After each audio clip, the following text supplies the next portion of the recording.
across the UK, on DAB+, on YouTube, on the app, on your mobile, the home of common sense. This is Talk.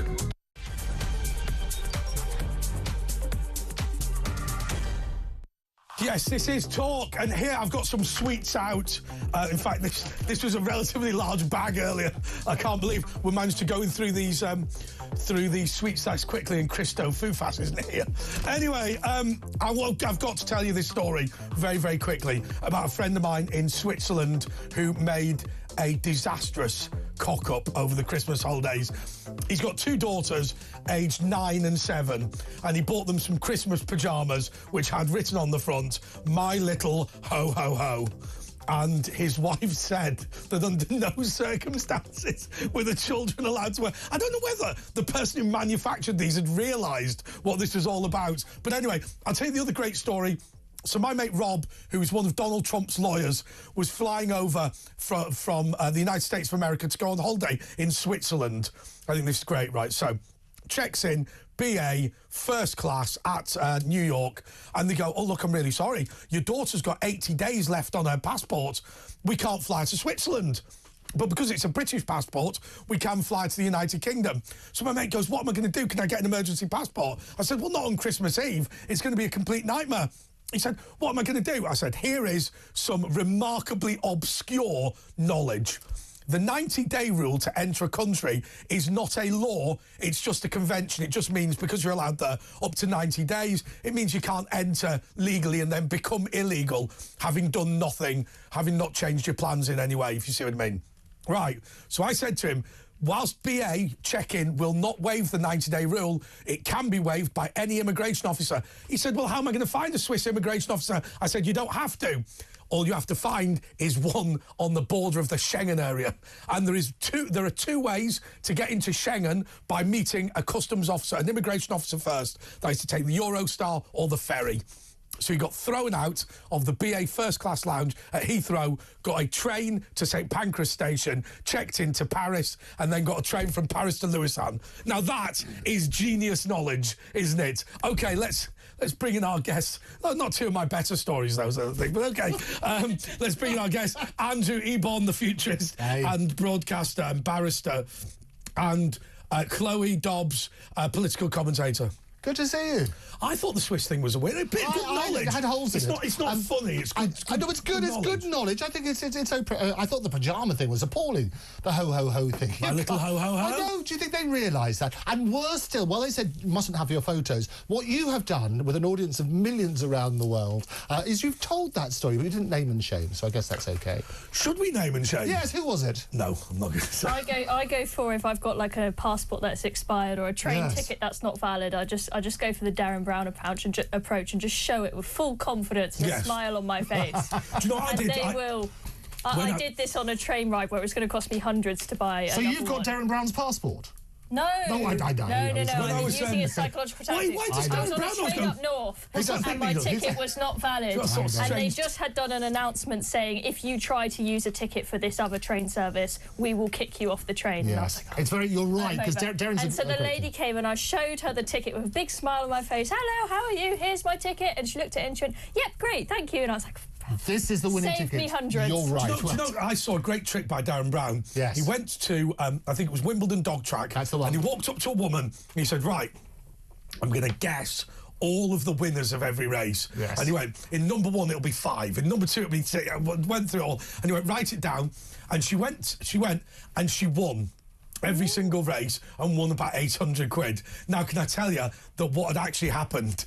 Darren Brown had spent 4 weeks going to Wimbledon Dog Track every night, just walking up to people going, "I'll guess all the winners," right? And then the 99 out of 100 people where he got it completely wrong, they just gave him 50 quid in an NDA. That's certainly not true. In the same way as Kemi's saying terrible things about Nigel, Darren is a true genius. He's beyond this world. He's fantastic. And a good mate. He's a member of the Magic Circle. I belong to the Magic Circle as well. And Darren, he does it for real. And you're right, it's that psychological thing. You say something with enough confidence, people will believe you. And I've got to... No, let's not do that. I was about to say I've got a 9-inch pianist. Where does this show go? This is what we agreed to do. Right, do you want a sweet, Chloe? Have an E number. I think we're all buzzing on E's. There you go. We're not buzzing on E's. What's your problem? E numbers. Oh, right. That's what it is. It's like I've got into the habit of calling it cola. As if you go, does anyone want some Coke? Oh. Okay. Yes. Kemi Badenoch. Talking about members. Taking the sweet out. Yes. Nigel Farage is one of the only honest people in British politics, from what I can see. The Conservative Party claimed to have 131,000 members. Nobody believes that to be true, but that was the number that they quoted at the last leadership election, and now it's been surpassed by Reform. But Kemi is saying that Reform are lying about their membership. Lies, damn lies and statistics. And I've got it live here, actually. Reform UK, 136,777. They've gone way past the 131,000. Look at that. It's rather like we did the thing for the petition. Do you remember the one for let's call a general election? We did that live on air. This is what's happening. So November 2024 is 131,680 for the Conservatives. What Nigel has said, firstly, it's a terrible accusation, and it's in Parliament they couldn't talk about anybody being a liar because it's unparliamentary language. To say it in public, I think it just devalues any potential argument she's got. She's accused him of fraud, basically. Yeah, exactly, it's awful. She says she's a fraud. He's a fraudster, and this is not just some random troll on Twitter. No. She is the leader it's a random troll in the Conservative leadership. Thank you. I know. I mean, it sounds like she's just throwing a hissy fit, throwing her toys out at the pram. Can we just admit one thing about one piece of dishonesty by Nigel Farage over membership? Right. So he said that the 100,000th Reform member would be able to have a pint with Lee Anderson. There you go. And it happened to be Dame Andrea Jenkins. Right. Now, I doubt that, I reckon. Farage stood up and he went, isn't it an amazing coincidence that it happens to be Dame Andrea Jenkins? Well, what's interesting, Nigel has said, because you can get something to verify, he said we'll get one of the big firm of accountants to verify both figures. And that's what they need to do, because this is going to turn into a just slinging match, and nobody will come out of it looking good. And I always say trust comes in on foot but leaves on horseback. If you can't trust your politicians on their figures, that's going to be a real issue. The other question, however, is this, is that what does it actually mean? Does it mean that you're voting, you can have a say in the party's structure? Because a number of people have criticised, including Ben Habib of this parish, has criticised Reform for saying, actually, they don't have any bits and pieces, it needs a constitution. So actually, as a lawyer, yes, I suspect you would probably agree with me when I say to you that technically Reform has 9 members. Well, it is those being the shareholders of the limited company. Well, that's what you have to ask. What other legal member is that? Well, that's what you have to define and say, what does it mean? What does it really mean? When they're saying 131,680 in November for the Conservatives, what does that mean? Are you comparing apples and pears, or are you comparing like with like? I mean, my understanding is that the Labour Party are trying to get rid of the ability of members to vote for the leaders and whatnot, so then you might say being a member of the Labour Party doesn't mean anything. I mean, for a lot of people, giving, your 25 quid or whatever it is for each party is a way to just, I mean, that's a donation to them. It's something to support them. It's not, oh, what do I get in return? Yeah, but there's another dodgy bit about the Conservative Party membership. So first of all, they don't know who their members are, simply because there is no one central register. So their figures can't possibly be accurate. And also there'll be loads of people there who have switched to Reform but just haven't cancelled their membership, myself included. I got an email the other day saying, oh, your direct debit has gone through to the Conservative Party, and I was like, damn it, I forgot to cancel it. But it's also like a subscription service, isn't it? Otherwise you just make it like Netflix. Well, there's another important point about Conservative Party membership. Yes. It includes Conservative clubs. Now, I'm not being funny, but a number of Conservative clubs that I've been to, Mickey at the bar is hardly a hardline right-winger, is he? But this is why you need to turn around and say, well, what do these figures mean? Lies, damn lies and statistics. You're turning around, you're trumpeting as though these figures actually mean something. What does it mean to be a member? What rights do you have? And who are you counting in those figures? And it seems very easy. I think this is not going to do anybody any good. Turning around, having a fight on that sort of basis. They're fairly small numbers anyway. I mean, 160 is not going to win an election. Come on, I mean, look at that realistically. Hang on, do you know what we should do? Let's really pee them off. Go on, then. Let's get my YouTube channel to surpass the Conservative Party membership. You can do that. More members of my YouTube channel than there are members of the Conservative Party. Well, between us, I think the aggregate of Chloe, yourself and me, we're there. We work on that sort of basis. Easy. We've already done that. We have more members between us than the Conservatives right. and Reform. Go on then. The YouTube followers of Chloe, Andre and Andrew Absolutely.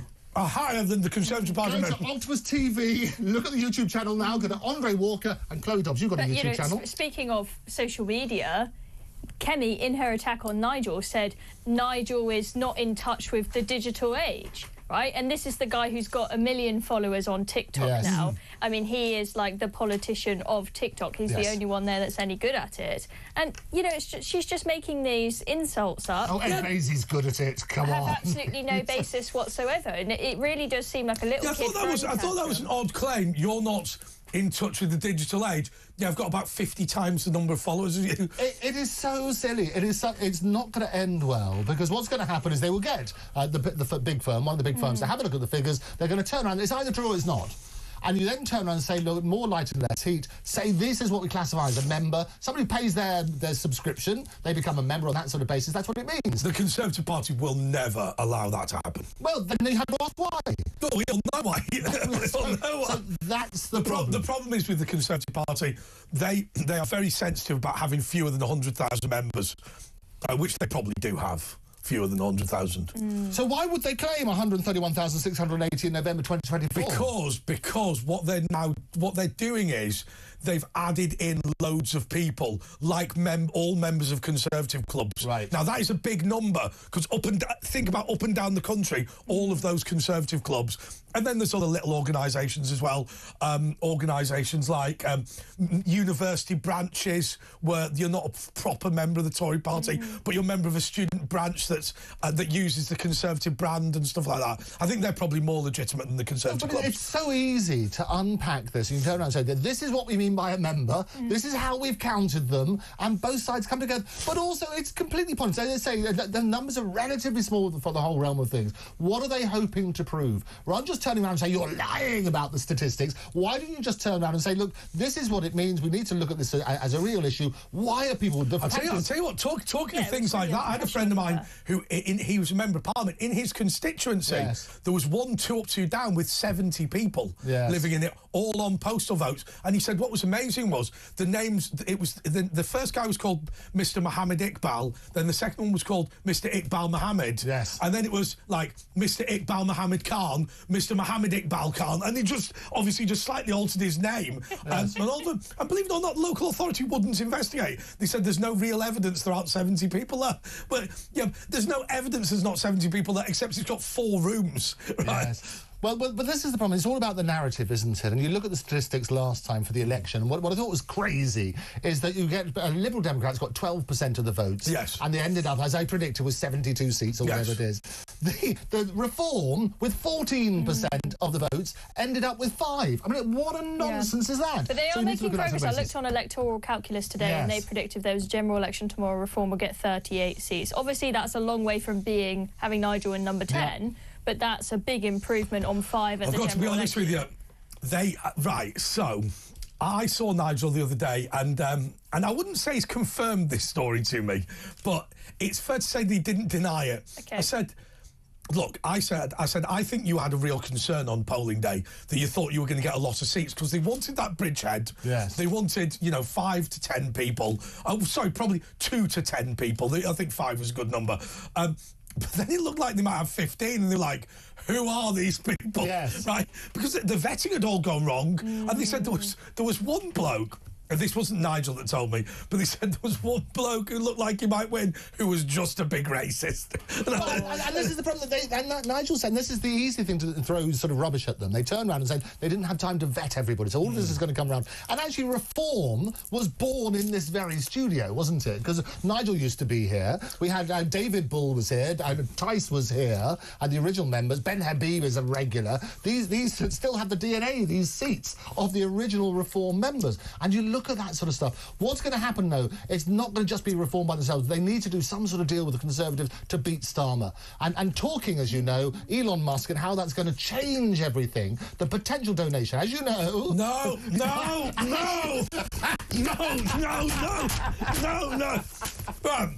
Why are you angry about Elon Musk? No, it's not Elon Musk. It's not Elon Musk that I'm angry about. It's not Elon Musk. Calm it. Oh, I'll tell you what we'll do. Let's get our scripts out. Andrew, you've got a story about Elon Musk. So you're obsessed with Elon Musk? I'm not obsessed. I'm a musketeer, but I am. But Errol Musk, who's Elon's father. He's telling us anyway. I asked He's being him. mocked. He's literally being mocked. No, this is what he said. So you want the truth? So I asked Errol about it, about this donation and so on and so forth, and also about the credibility. It started with the kids.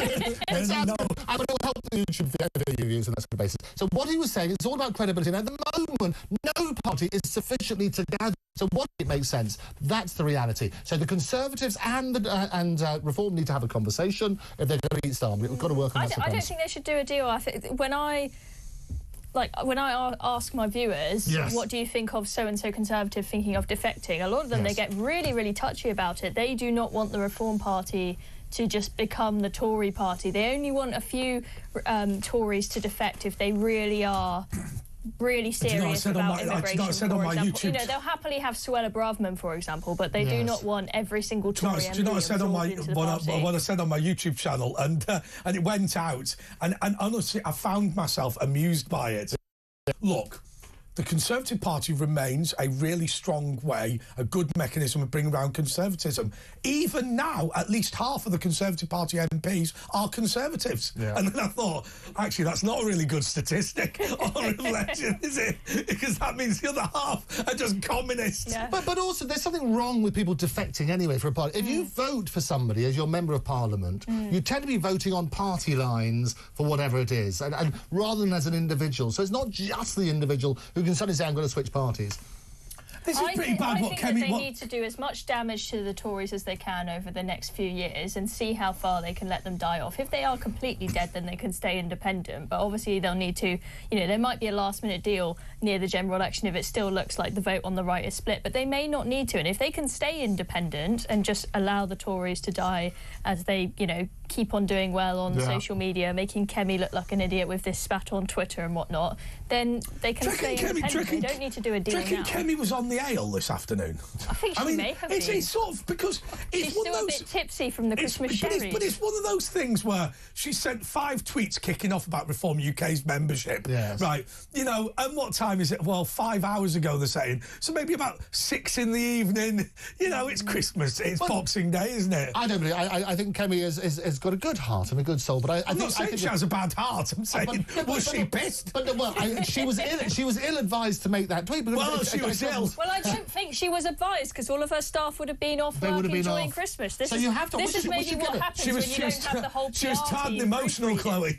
She was tired and emotional. But it's so easy to disprove the allegation, and it's defamatory. If you're saying somebody's committing fraud, it's defamatory. And was it defamatory enough? Well, it's not bad enough. It's defamatory. You say somebody's committing fraud, it's defamation. But, I mean, the only thing is to and Zia, they've responded to Kemi's tweet with the screenshots. Yeah. Because she said, we've been monitoring your like the back end of your website for the past week. And they've said, well, first of all, you wouldn't have access to the back end of our website, and here are the screenshots of it to prove it. Absolutely. They've made it very clear. I hadn't realised this. They projected the membership numbers. They did it. It's a Conservative thing. And Zia Yusuf, he basically said, what he was saying is finally it's been broken. Century-long stranglehold of the centre-right of British politics has finally been broken, and he will gladly invite the big 4 audit firms, what I was saying earlier, to check the numbers on the basis that they do the same. That's got to be the only way. Okay, so I have to say, I've been away for, well, not away for Christmas, I've been drunk.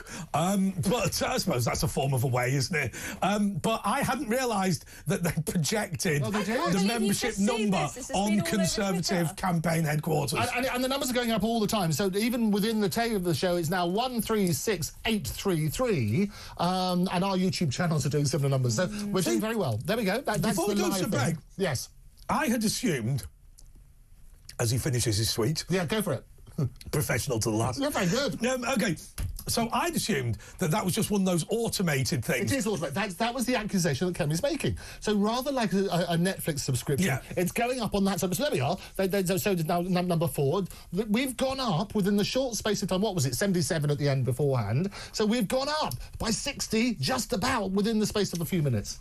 Oh, so what they've done is they work out every week approximately how many people join and then just tick it up by that number. Well, it's interesting. We're getting on commission as well. Do you get the letter about commission? If we get the numbers up, it works on that sort of basis.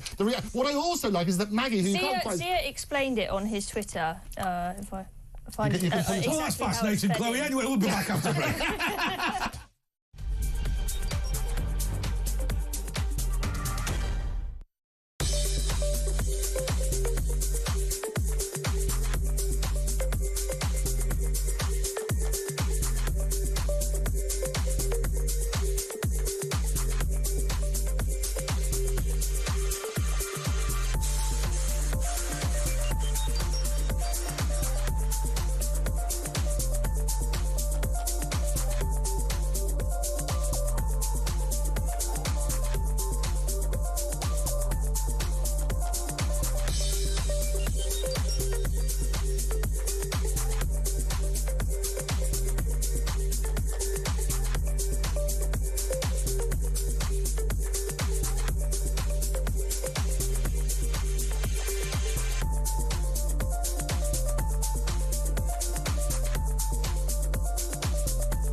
Across the UK, on DAB+, on YouTube, on the app, on your mobile, the home of common sense.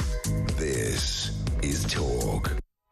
Yes, this is Talk. What was that? OK, I just flung an empty glass across the studio, which I want to just be clear, was an accidental flick of the wrist. It was not some sort of meltdown, Christmas meltdown. Again. OK, so I just want to ask, by the way, yes, Andrew, I want to ask you, because you're a magician, I hadn't realised how awful life has been for the magician Dynamo, whose Crohn's disease gave him arthritis in his hands, so he couldn't do his... Yeah, Stephen, who he now goes by that name. So basically, no, it is. He's had a really tough time, and he's such a nice guy as well. And what he did, he sort of, well, it was rather like the David Blaine, where you took sort of magic to the streets and did that sort of grungy sort of way, and it made that David Blaine, where it's like, yeah, you're just standing on the other foot, pal. I mean, it's just. You can't go around pretending to reveal magic secrets. It's against the magic circle rules. But it's not. But it's also not real magic. What else could he be doing on the standing on one foot? And you destroying magic over Christmas. It's the worst time of all. It is the official Grinch. He's a lovely guy. We've got lots of great members, including the King. King Charles is the member of the Magic Circle, and he had to do the cups and balls, and it's in the Magic Circle Museum. Is that right? I'll take all. So I think his was. Make plans grow by talking to them. There you go, very good. But do you know, isn't that the best example in debating of a causal link failure? Yes. Because it is true, he was right that talking to his plants made bigger. Yes. But what he hadn't realised was it wasn't the talking, it was the carbon dioxide he was blowing. There you go, but there was still that effect. So of course, it increased photosynthesis by breathing carbon dioxide. So they can't listen to you. How do you know they can't listen to you? Because they've got no ears. Is that how listening works? I've got a friend she's got this fish tank, in her lounge. She's obsessed with the fish. Yes. But she has to go and sit and talk to the fish. And she Yes. went away on holiday and got her mum to look after the fish. And they all got depressed. And They they do all get started depressed. dying. Because if you don't talk to them and chat that's to true. them, they get No, all I'm sorry. Depression doesn't lead to death. Not in a fish. the fish, they started dying. No, it does. I don't accept that. That's our Alan's hot topic for the day. 0344 499 1000. Depressed fish and what we're going to do with them. And it's not just ears, because the deaf you can hear with vibrations and things like that. So actually, there is some sort of element of never dismiss anything. There's all sorts of possibilities. And you're right about the fish. If you talk to your fish, it's relaxing for them, it's relaxing for everybody else. What's the difference between meat and fish? Go on then. If you beat your fish, it'll die. Oh, no, don't you can't say this is like a family show. Look at you. This is just the whole with thing. the family fire. I remember Christmases when we used to watch Morecambe and Wise. It was good, wholesome family entertainment. Now we've got Andre Walker on Boxing Day. Did you ever have as a kid they were called sea monkeys? You get like a little tank. Oh, and they come out. And you feed them. And this, she was my friend, but she was no longer my friend. Wasn't the sea monkey one of the stories from Alan Partridge? Michael. They're like these little fish that they look like monkeys. But anyway, a girl came over to my house and she killed them. She took she took all the food packets that I had and put all of it in at once, gave them too much food, and they all died, and I will never forgive her for that. Awful. Right. She also came to my birthday party, snuck in the kitchen before we put the candles on the cake, and took all of the chocolate toppings off the cake and just stuffed her What's face her with name? them. Pieta. Pieta. Hopefully she never should sees phone her. it. She's got a phone. Pieta. Right, okay. Right, can I tell you my favourite Christmas story before we go on to slagging off the BBC? Don't worry, we're into it. Right, Chloe, when you were a little girl, did you ever like to get those calendars at Christmas with like cats having their tea parties and things like that, and dogs and all that sort of? No, but you told me about this last time, about how they kill the cat before what they do is take they the pick the photo. attractive cats, then kill them and stuff them because they can't get them to pose. So in your daughter's bedroom, and you've got daughters, haven't you? They were dead cats. No, that's awful. Why this show is so miserable? I mean, Christmas time, you're destroying magic. You're destroying. Grandma's bought you pictures of dead cats. Right, Chloe, tell us about the BBC's behaviour. Go on, So the BBC have been scaring people, saying that they might pop round on Christmas to come find you a grand. The BBC have been scaring people this Christmas by threatening to repeat Mrs Brown's Boys. Yeah, exactly. If you tune into Mrs Brown's Boys EastEnders on Christmas Day, they'll be knocking at the door. So they sent out a letter saying, this address doesn't have a licence fee associated with it. You may have a visit from the inspector. He could visit on December 25th or any other day, right? So basically, it's just a round robin. Yeah, and there's the letter. You can see somebody's crumpled it up as we spoke. But then a spokesman came out and said, "Oh, this letter was sent out by mistake. We didn't mean to send this. Nobody will be coming round on December 25th." Well, I'm sure they'll blame some intern. I think it's absolute disgusting when you've got pensioners freezing at home when they can't afford a choice between heating or eating. They can't afford to turn the telly on, the electricity. I like the thing about mistletoe and fine. Well done to our scriptwriters. But the principle is that it is absolutely appalling that this letter went out, scaring older people, because that's who's going to be affecting as well. Looking at that sort of basis, where they're basically being threatened on that sort of principle, it is disgusting and should never have gone down. And people need to look at it. They always blame an intern, don't they? An intern said that. Really? We don't believe that for a minute. We need a proper investigation, and somebody needs to apologise to poor people who proceed. Now, I'm going to ask you this question, Chloe, and I want you to think about the answer and think about the detail you give around it. Okay. Do you have a TV licence? No, but I don't have a TV.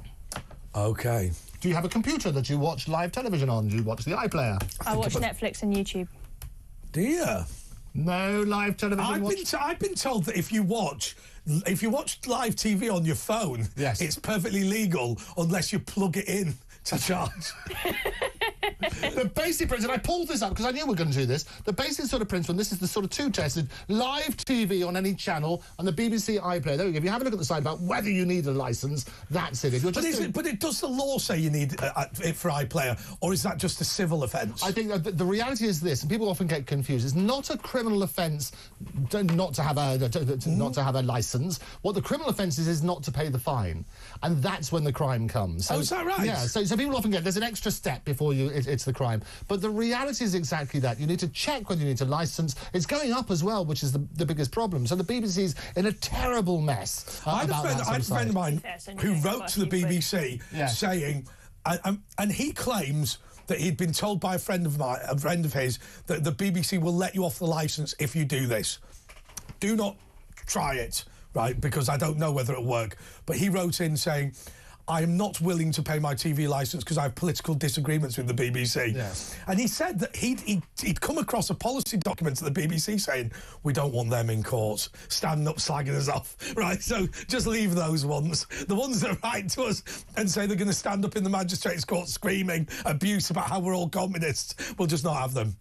That's a good trick. Well, it's a very good tip, but I think it's a terrible tip. You're basically encouraging people to basically not pay their licence fee, but I'm encouraging no one to do anything.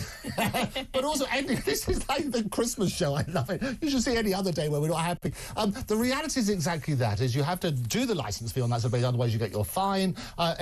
On that sort of basis, the BBC are getting so much stick about it anyway. They're looking at what the best. Hang on, it's not stick; it's stick.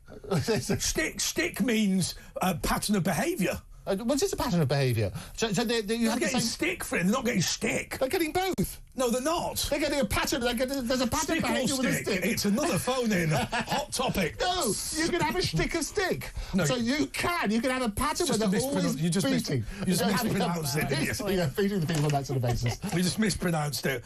OK, I'll tell you what I do want to ask you about. Yes. I want to ask you about the Christmas crime wave. I've got to be totally honest with you, to both of you, but first to Chloe. I'm getting really upset about the level of shoplifting. I walk into my local Sainsbury's in Ascot, where the security guard looks like John Pienaar. But anyway, which is not as bad, actually. The Tesco's across the road, the assistant manager looks like Derek Trotter. Right? He's a nice bloke called Alan from Northern Ireland. But anyway, people just walk out with stuff. It's awful. I mean, train stations are particularly bad. People just walk in, pick whatever they want and leave. And then you start to think, and once again, I'm absolutely not encouraging anybody to commit crime. But you think, I feel like a mug for paying. Oh, well, I mean, speaking of the train stations, just a couple of days ago, I was coming off the train and a bunch of teenagers came past in front of me and they all just bump through the gates and don't tap their card and like, oh, aren't you cool? You've saved £3 or whatever it is. And then the ticket guy just stood there with his arms crossed. But I'll tell you something. It's the same in shops. I see videos on Twitter all the time now of people, they'll go into, a Tesco or Boots or whatever, and they'll just be filling up their bags, well, taking their time. Nobody I'll tell you this is what upsets me about those ticket inspectors, because if you've made a mistake, he'll have you. If you boot the barriers in, you and 20 of your mates, they'll just stand there and not do anything. Yeah. And all they are doing is literally trying to hammer the legitimate people. I mean, I got fined for fare dodging once. I'll tell you what happened to me. I got on the train at Leatherhead and I was due to meet my brother in London. Right, and he said to me, I've already made it to Windsor. So I changed at Clapham Junction and went back to Windsor. Of course, what I'd forgotten is the ticket was from Leatherhead to London. I got to the barriers sorry, didn't get to the barriers. Didn't have barriers in those days. But I went up to the bloke in Windsor and I went, right, I've forgotten to buy a ticket. You're not going to believe that. What is the path of least resistance? And he went, it's a £20 fine, but you don't have to declare who you are. So I said, all right, well, there's the 20 quid. He said, no, but you do have to wait for the receipt. And the receipt said issued to X, and just had X's all the way through it.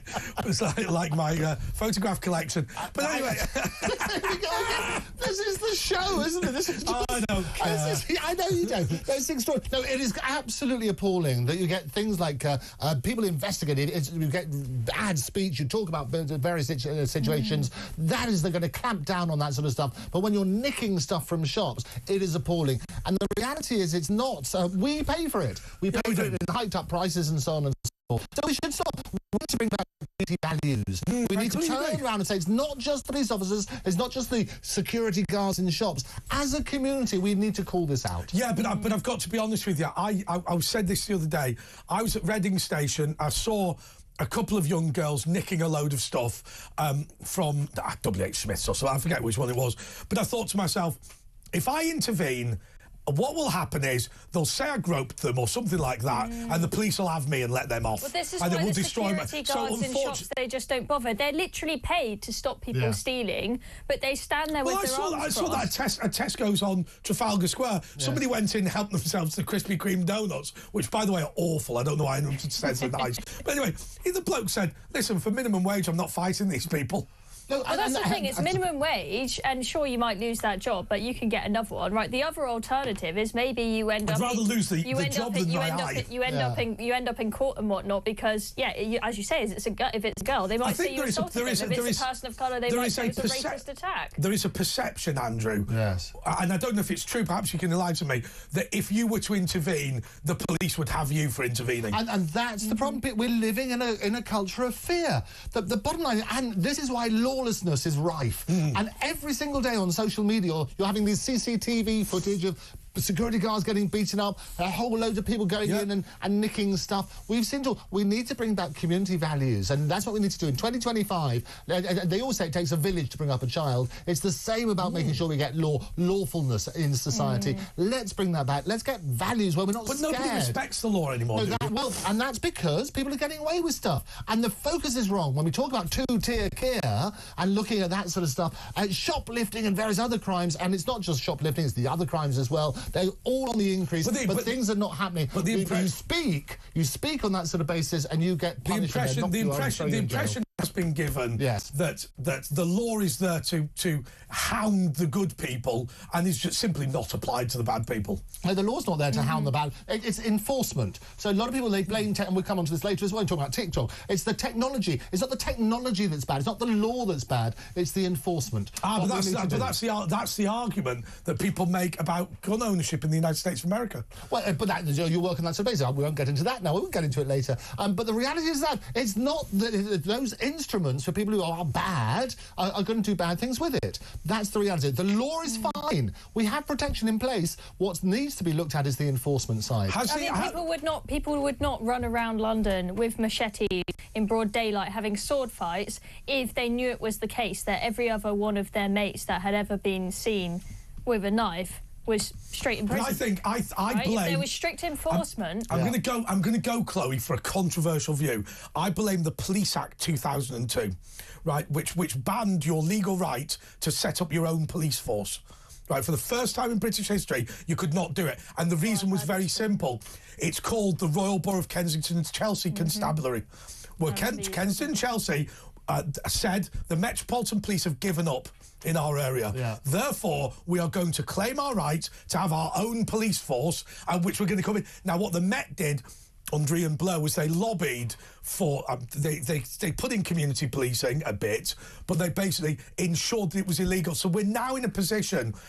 without that check and balance, where senior police officers are able to give up on areas and nobody can mitigate it. There's no alternative. So I mean, if you are in a green zone, remember Sarah Thornton, that dreadful former chief constable of the Thames Valley Police. She came up with the traffic light system, which means that if you live in a green zone, no police will be there.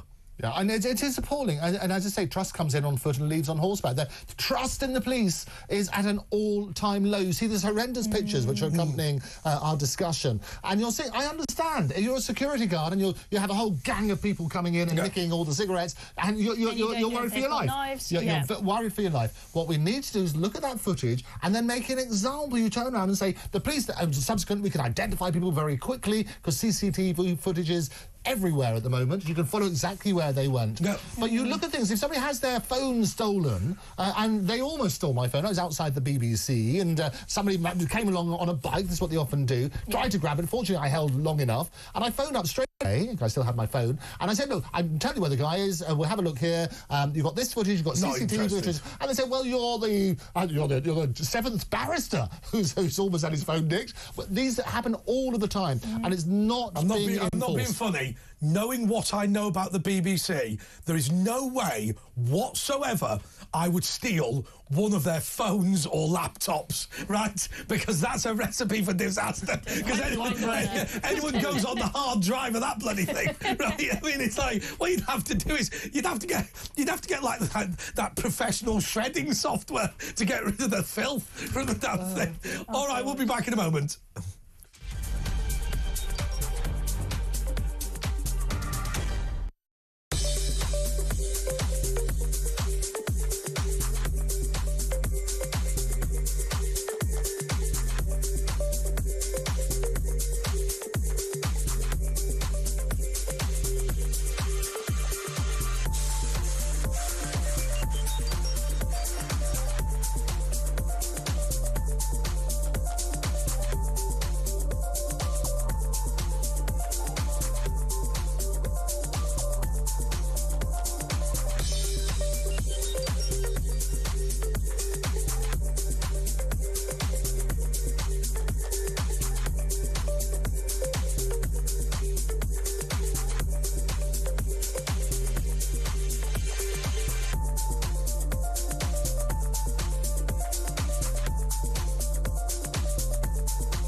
across the UK. On DAB+, on YouTube, on the app, on your mobile. The home of common sense. This is Talk. Yes, this is The Late Show with Andre Walker and Andrew Eborn and Chloe Dobbs.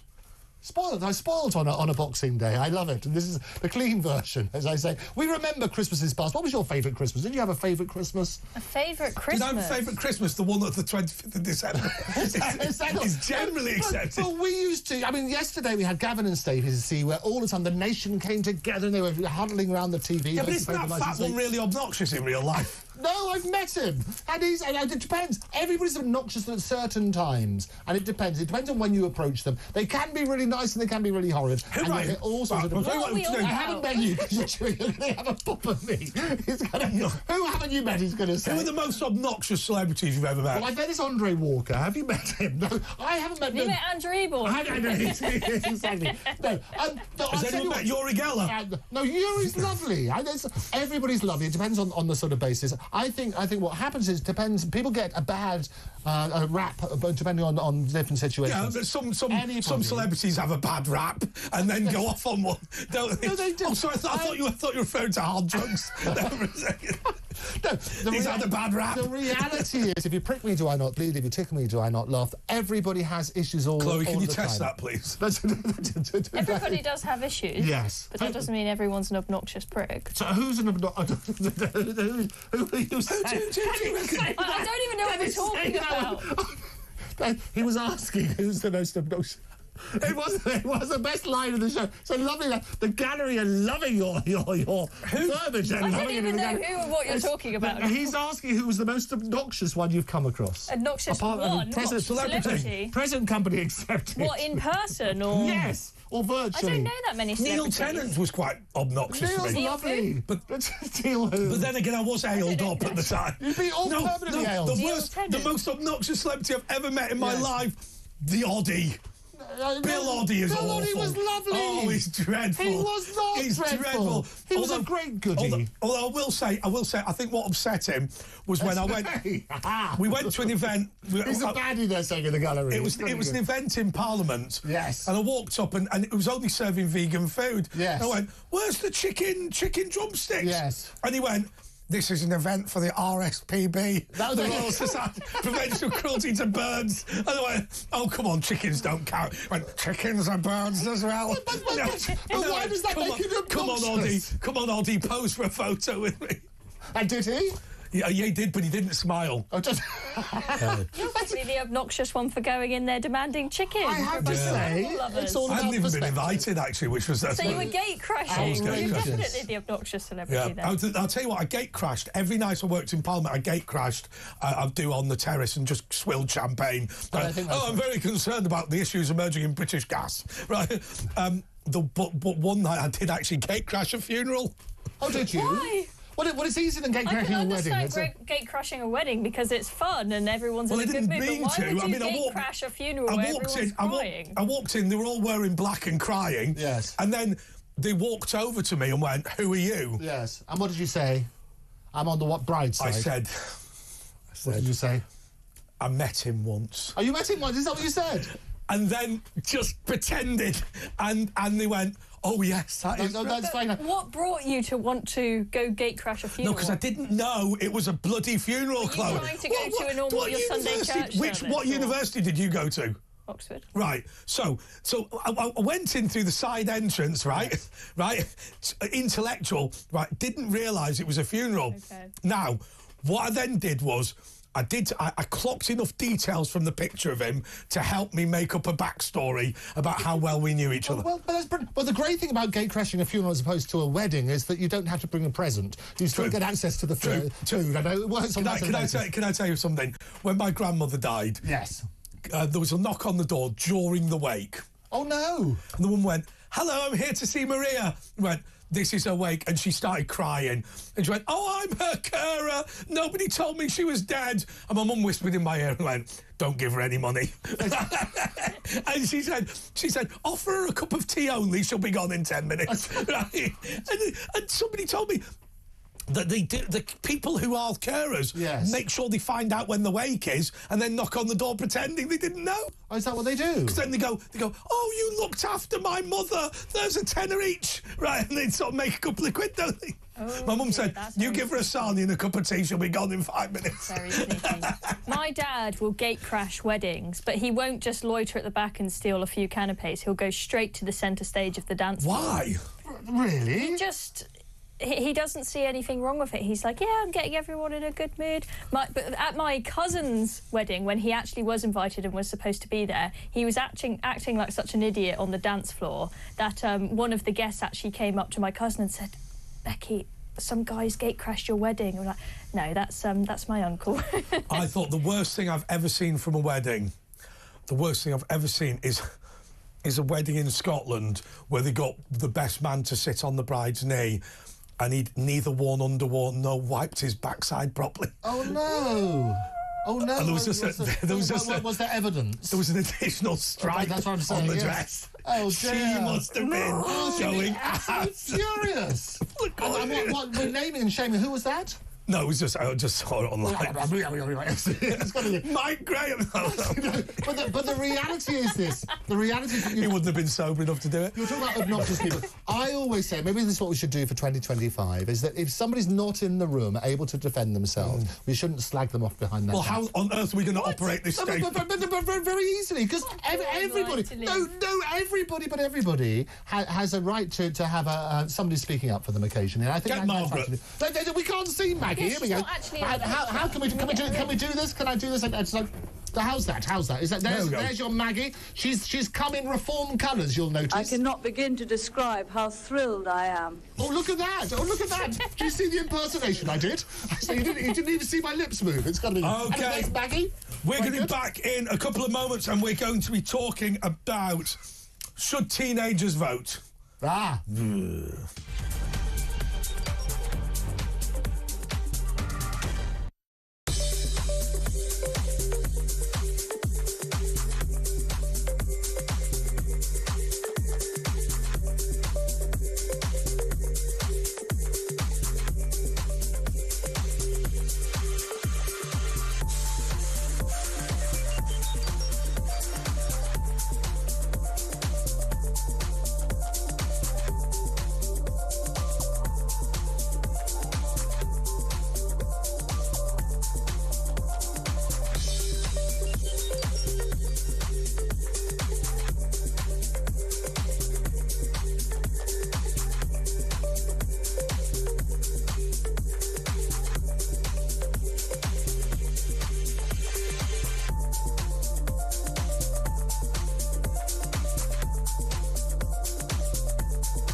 Across the UK, on DAB+, on YouTube, on the app, on your mobile, the home of common sense.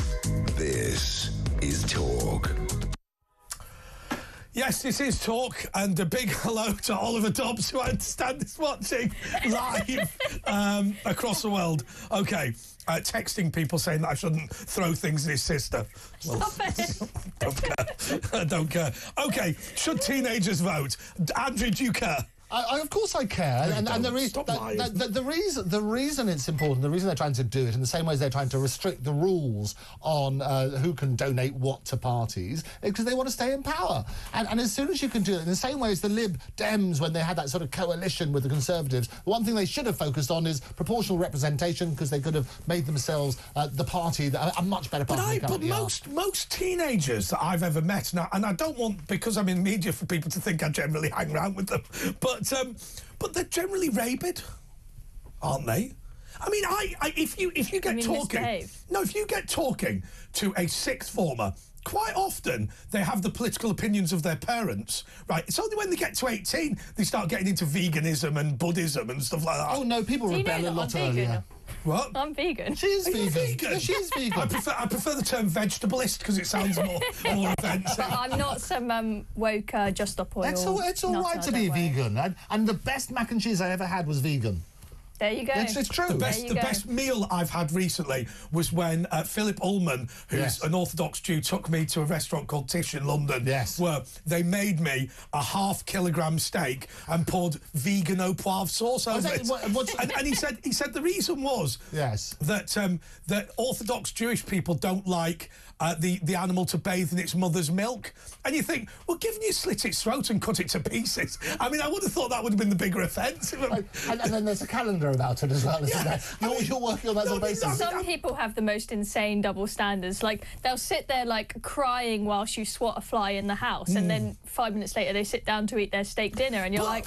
But, Chloe, you've got to understand one thing, and I think it was it the pub landlord that said this?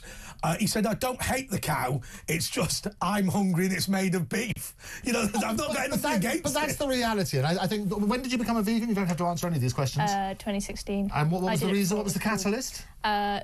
Long-term health reasons. Okay. I don't think that our bodies have evolved to digest meat very well. I'm not very interested, but that's okay, because I do believe in the ethical side and the other side as well. And you should, and the way that they slaughter animals. I like white bait because it's the maximum number of kills per plate. Because what I like to do, I like to sit down to dinner and think how many creatures have died. It's really sentient, though. No, well, but the thing is, you've got to think about. We've got to keep up our quota of deaths. Yes. Right. Therefore, how many deaths per meal can you do? So prawns are a winner. No, you should then start eating insects, which are really good for you. Bread will give you a lot of insects, won't it? It will, because it's all there. If you go down to the makeup thing, the mice go eating that sort of the biscuits, don't they? You're working on that sort of thing. You talked about that earlier. The reality is this. No, tell them about the makeup room. Tell everyone. You tell me about because there's some people who didn't know. Right, the makeup room downstairs. They've always got lots of biscuits. You know these women that go, oh, I've got some biscuits and cream cakes, or I've got a thyroid problem. You always sound like Les Dawson, don't they? These women. So they've got all these cakes and things, and they leave, and people go, oh, look, there's some cakes there. Yeah, but the makeup room has got mice as a result. Oh. How many times have you nicked stuff for food from there? No, I've never had anything from there. I didn't even know they had cakes down there. I've never been offered. Clearly, you're in the VIP club. You are in the... I know it's one and the same thing, which is it's all good. But that's the reality, and you're right. Our bodies, the insects, they digest, and a lot of cultures, they eat that sort of stuff. But I get it. And a lot of people, they're so... Do you think that in China, most of the snacks started off as a bet?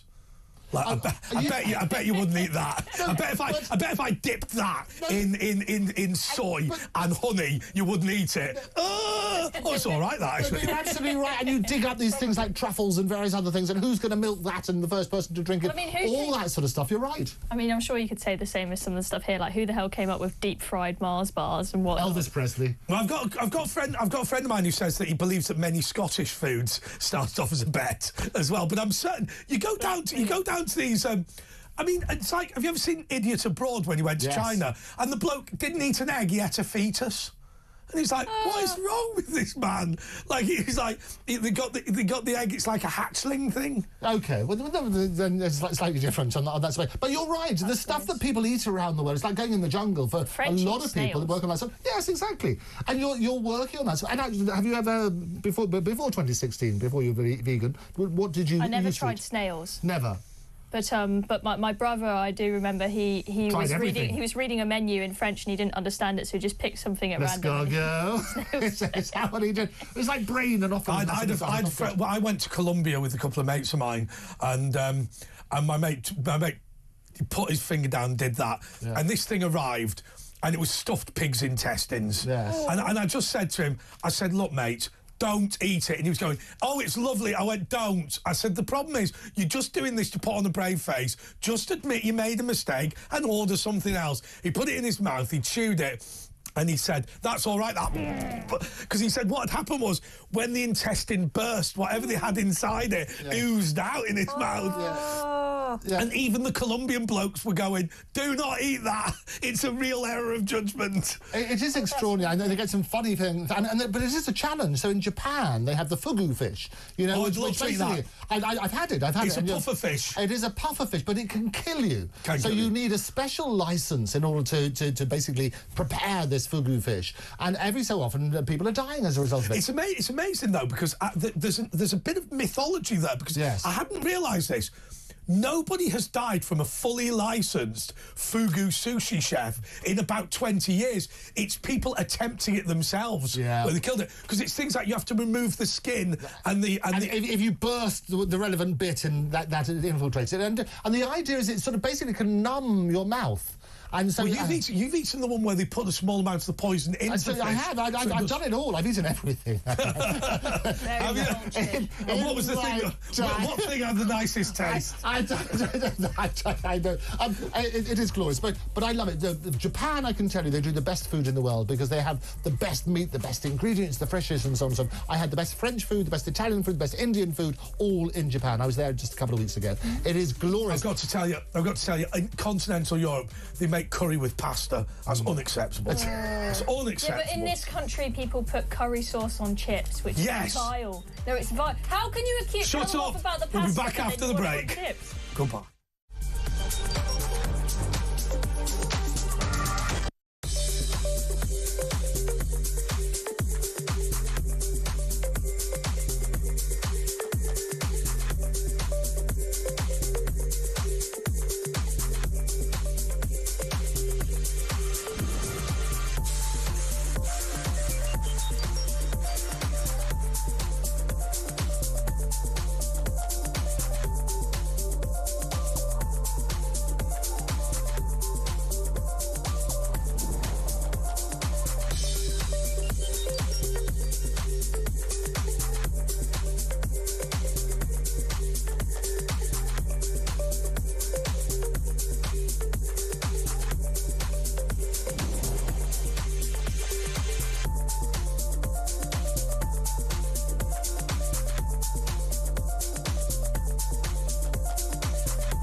Across the UK, on DAB+, on YouTube, on the app, on your mobile, the home of common sense. This is Talk.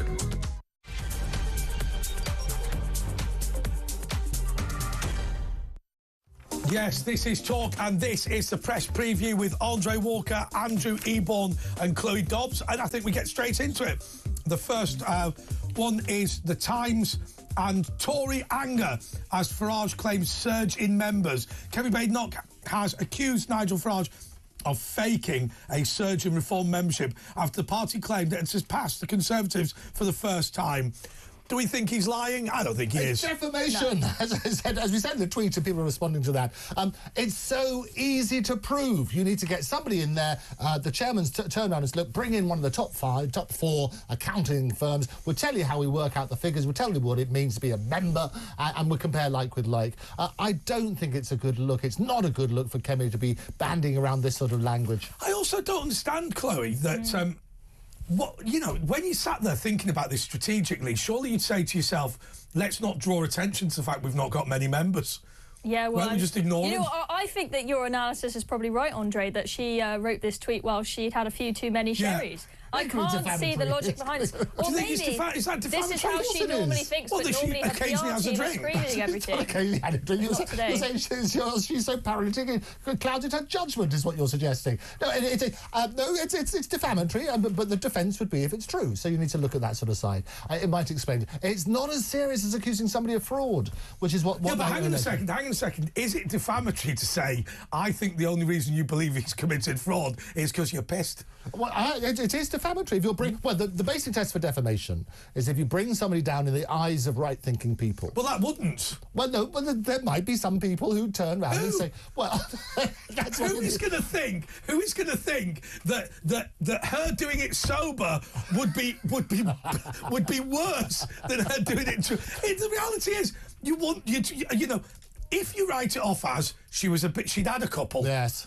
But if this is a genuine decision based on her actual sober judgment, it'd be worse. It shows that she's not professional. Chloe, can I ask you this question? Yeah. Is it possible that Kemi Badenoch is not very good? Yes, I don't think she's that good. Okay. I don't think any of them are. I mean, I didn't actually vote in the election between Jenrick and Badenoch. I wasn't desperately impressed with either. Who would you vote for? Would you vote for Farage? Yes. There you go. And why? We just ran out of steam, didn't we? We all just went, right, where do we go from here? No. Why? I thought you were asking me about Tory leaders, and then suddenly you asked me about Farage. No, but he may well be. Do you mean as Tory leader, or do you mean as Reform leader? Well, both. Because they will merge. They will merge. They need to have a conversation. Can I tell you what I think? I think there's a reasonable chance that this might be DUP and UUP territory, where the Ulster Unionist Party actually, in the end, faded into the background. It's not the first time when a political party has been replaced by an essentially quite similar brand. Yeah, absolutely. And George Galloway always said, basically, the Tories and Labour are two cheeks of the same backside. And that's the reality. The political system at the moment is not right. Can I tell you my great Asher Gould? And by the way, Asher Gould is just on holiday today. James Whale is off tomorrow. He's ill. He's taking the week off, so I'll be back tomorrow. But the great story about George Galloway, he used to present with Asher Gould, and he always used to go, Asher and I are great friends.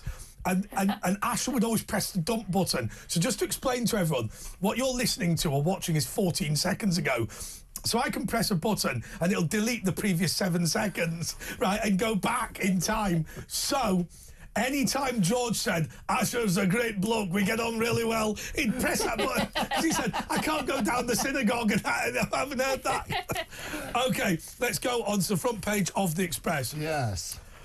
Just Stop Oil Hypocrites. Ship T-shirts 4,000 miles. Every single time. It's all about the hypocrisy and people flying everywhere. So 4,000 miles away to sell to supporters. The eco-warriors, notorious for disrupting traffic and sporting cultural events, shipping merchandise made in the Dominican Republic with no apology for the carbon-creating journey it takes. Well, what a surprise. You would always say it's quite hard to buy merchandise that's not come from abroad, though. But they don't do the T-shirts. I get it. You can get British-made T-shirts. If you're going to campaign to people... but they'll cost more than all these Just Stop Oil students on student loans are willing to pay. You know, there was a guy who he sold a bunch of Free Palestine march on Amazon, so like Free Palestine T-shirts and whatnot, and all of the money that he made from it, he donated to the IDF. Yeah, I've heard that. Have you ever heard of pizzaidf.com? No. Where you can send a pizza to the Israeli Defence Force. Oh, is that right? That's cute. Yeah, you can, and they say how many pizzas are needed for a particular squad or brigade, and you can pick which ones.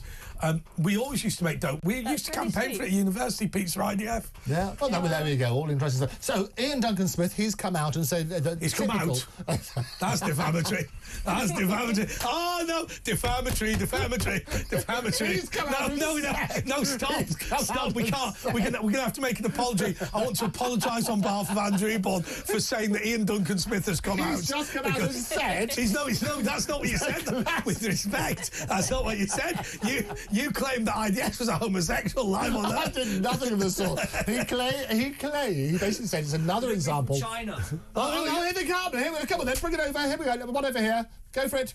Very good. Now, this is one that's just flown in from China. Right, explain what it is, because people are listening on the radio. People are listening on the radio. This is saying, just stop oil travelling so much. So just stop oil. Here it is. And we should have just stop oil. We should just... I've done it for the speaker. Just stop oil travelling so much. Come on. So this is made. There should be a label here, and it says... where does it say? Can you help me out here? It's large. It should normally say... Oh, this one's made in Honduras. Honduras. Fantastic. In a sweatshop as well. So. Yeah, probably. It is made in Honduras. There we go. Environment and morals. Well. So this is the one. So actually, it was this very one. Yes. What do you think? I think that not only was it for a very sweaty person, because Just Stop Oil, the personal hygiene's not high, is it? But also made in a sweatshop. I've always been very concerned the Green Lobby are a biohazard in of themselves. Well, the thing is also, those guys, they're not complaining at all about little kids having to dig up stuff for lithium batteries out the ground. I never hear them. No, and actually on the serious note about Just Stop Oil people, and this is my theory, I think that something like Just Stop Oil is a good way to dispense with your responsibility in quite an easy way, quite a social media friendly way. I mean, look, if you're going to film you pulling down the statue of a slave trader on a phone made by a 9-year-old in a Chinese Lao guy, right? But if you were bothered about slavery in China, if you were bothered about sweatshops of Bangladesh, it's quite hard to do anything about it. It's quite easy to throw paint on a statue of somebody who's been dead 200 years. I don't know anybody who's been converted as a result of Just Stop Oil's tactics. And I think every single time they do these appalling things, all they're doing is alienating people. Hey, did you hear about that old bag who they had to send back to prison? Oh, yes, because she could... Because her wrist was too small for a tag. She needed to have an ankle monitor, but because, I don't know, she's got some... She was the one who stopped medical issue, maybe she's got varicose veins or something, I don't know. She couldn't wear it, so they've had to put her back in prison. So what happened was, so she was that hideous old bag that... hideous in terms of personality. Okay. Shut down the M25. Yes. And really, I think, behaved absolutely disgracefully. Anyway... for whatever reason, she couldn't have the ankle tag, so she needed a wrist tag, but they didn't make one small enough. So they said the law is very clear. If we cannot tag her, she has to be returned to prison. So they sent her back, and she was crying. You know, I thought, you know what, you deserve it. The problem is with a lot of these people, they think they're going to get away with it, and they normally do. Yeah. No, I have to say, and it's a cult, isn't it? She was definitely one of those. Yeah. You turn around on this sort of basis. They're not converting anybody. No. The reality is this: they're turning more people away. Stuff. They absolutely. You're alienating more people as a result. But that returns me to my central question: are they doing it because they believe it, or are they doing it just because it's quite a trendy thing to do and it's quite easy? I'll tell you what it is. At the moment, people need a leader. They need a leader for what they're doing. A lot of people are feeling not connected with the world. Society has collapsed. As a result, you need a sense of belonging. And this, sadly, like all cults, is a sense of belonging. Yes. And so what we need some in 2025. We need good characters who can turn around and be leaders. I'm your man. You'll be the man. We'll all do it. I think people just need a hobby, and a lot of these people, they're woke students, right? And universities these days, they only give students like one essay a term. They don't have to do anything, so they're just stuck on their bums with nothing to do. So they turn to this. And now Vanessa's not doing daytime TV. It's really hard to know what to do as a student. What David Dickinson's presumably. Hey, he's very happy on that sort of basis. Yes, he could be a leader. No, that's what they need. We need some good characters. You can unify people on that sort of basis, and I think it's rather like people like Andrew Tate and so on and so forth. People are feeling they need a leader, and therefore they're going around to that sort of side. Right, OK, you're going to go on as Zempic. There you go. No, you won't. And this is the problem. We spoke. This is a diabetes drug you're talking about here. It's a different thing altogether. This is home jabs can slow Alzheimer's. So this is the other thing. So this is great. We have had seismic, which is wrong, isn't it? Hope's jabs can slow Alzheimer's. No, diabetes. Ozempic is a diabetes drug. Yes. And look, I've got a mate who's a type 1 diabetic and actually has serious problems trying to keep weight on because of these drugs. So it can't be that good for you, can it? Well, the reality is this. All it is. Although we had a contributor who took Ozempic, and in the end he started looking like Zelda from the Terrorhawks. It was dreadful. Like a prune. And the trouble is this is what happens. All it is. It's an appetizer suppressant. So as soon as you go back on it, your appetite is going to return. And all it is about a healthy lifestyle. And a lot of people turn around and say, stay on it forever. Well, then you're right. If it helps with diabetes, that's the reality. But you'd have to stay on it forever because I assume as soon as it comes back, you've got that sort of thing. But you're Chloe, right. Would you go on Ozempic? Well, there's no need really, is there? But like if you're a big tubber, like if you're a block of lard. Well, I can kind of understand it if you need like a start, if you need something to sort of kickstart your weight loss journey, like just to get your morale up a bit if you hate the way you look in the mirror. But it has to go alongside you putting in place the changes to your lifestyle. Okay, get more exercising, but my problem is whenever I give up drinking, I normally lose a stone a month. Oh, wow. And actually I eat more. So I think actually it's probably not the unhealthy food, if I'm being totally honest. Well, it's a combination of all of it. But this is a direct effect, and there's added benefits what they're turning around and saying. And we're going to get these seismic changes. Seismic people who are now like Christo. Now, when Christo used to walk backwards, it used to bleep. Beep, beep, beep, like a truck. See, we know what you're doing here. We know what you're doing. The reality is we're going to get these great advances in medicine. All these things are working on that sort of base. AI is helping tremendously solve these problems. And they will eventually, in the same ways they can now diagnose early Parkinson's, for example. Just by looking at the back of the eyes, they can say, look, they can predict that this is working on that sort of base in about 7 years' time. Start looking at that sort of stuff. Prevention is better than cure. Can I ask you though? Okay. This means I'll live forever.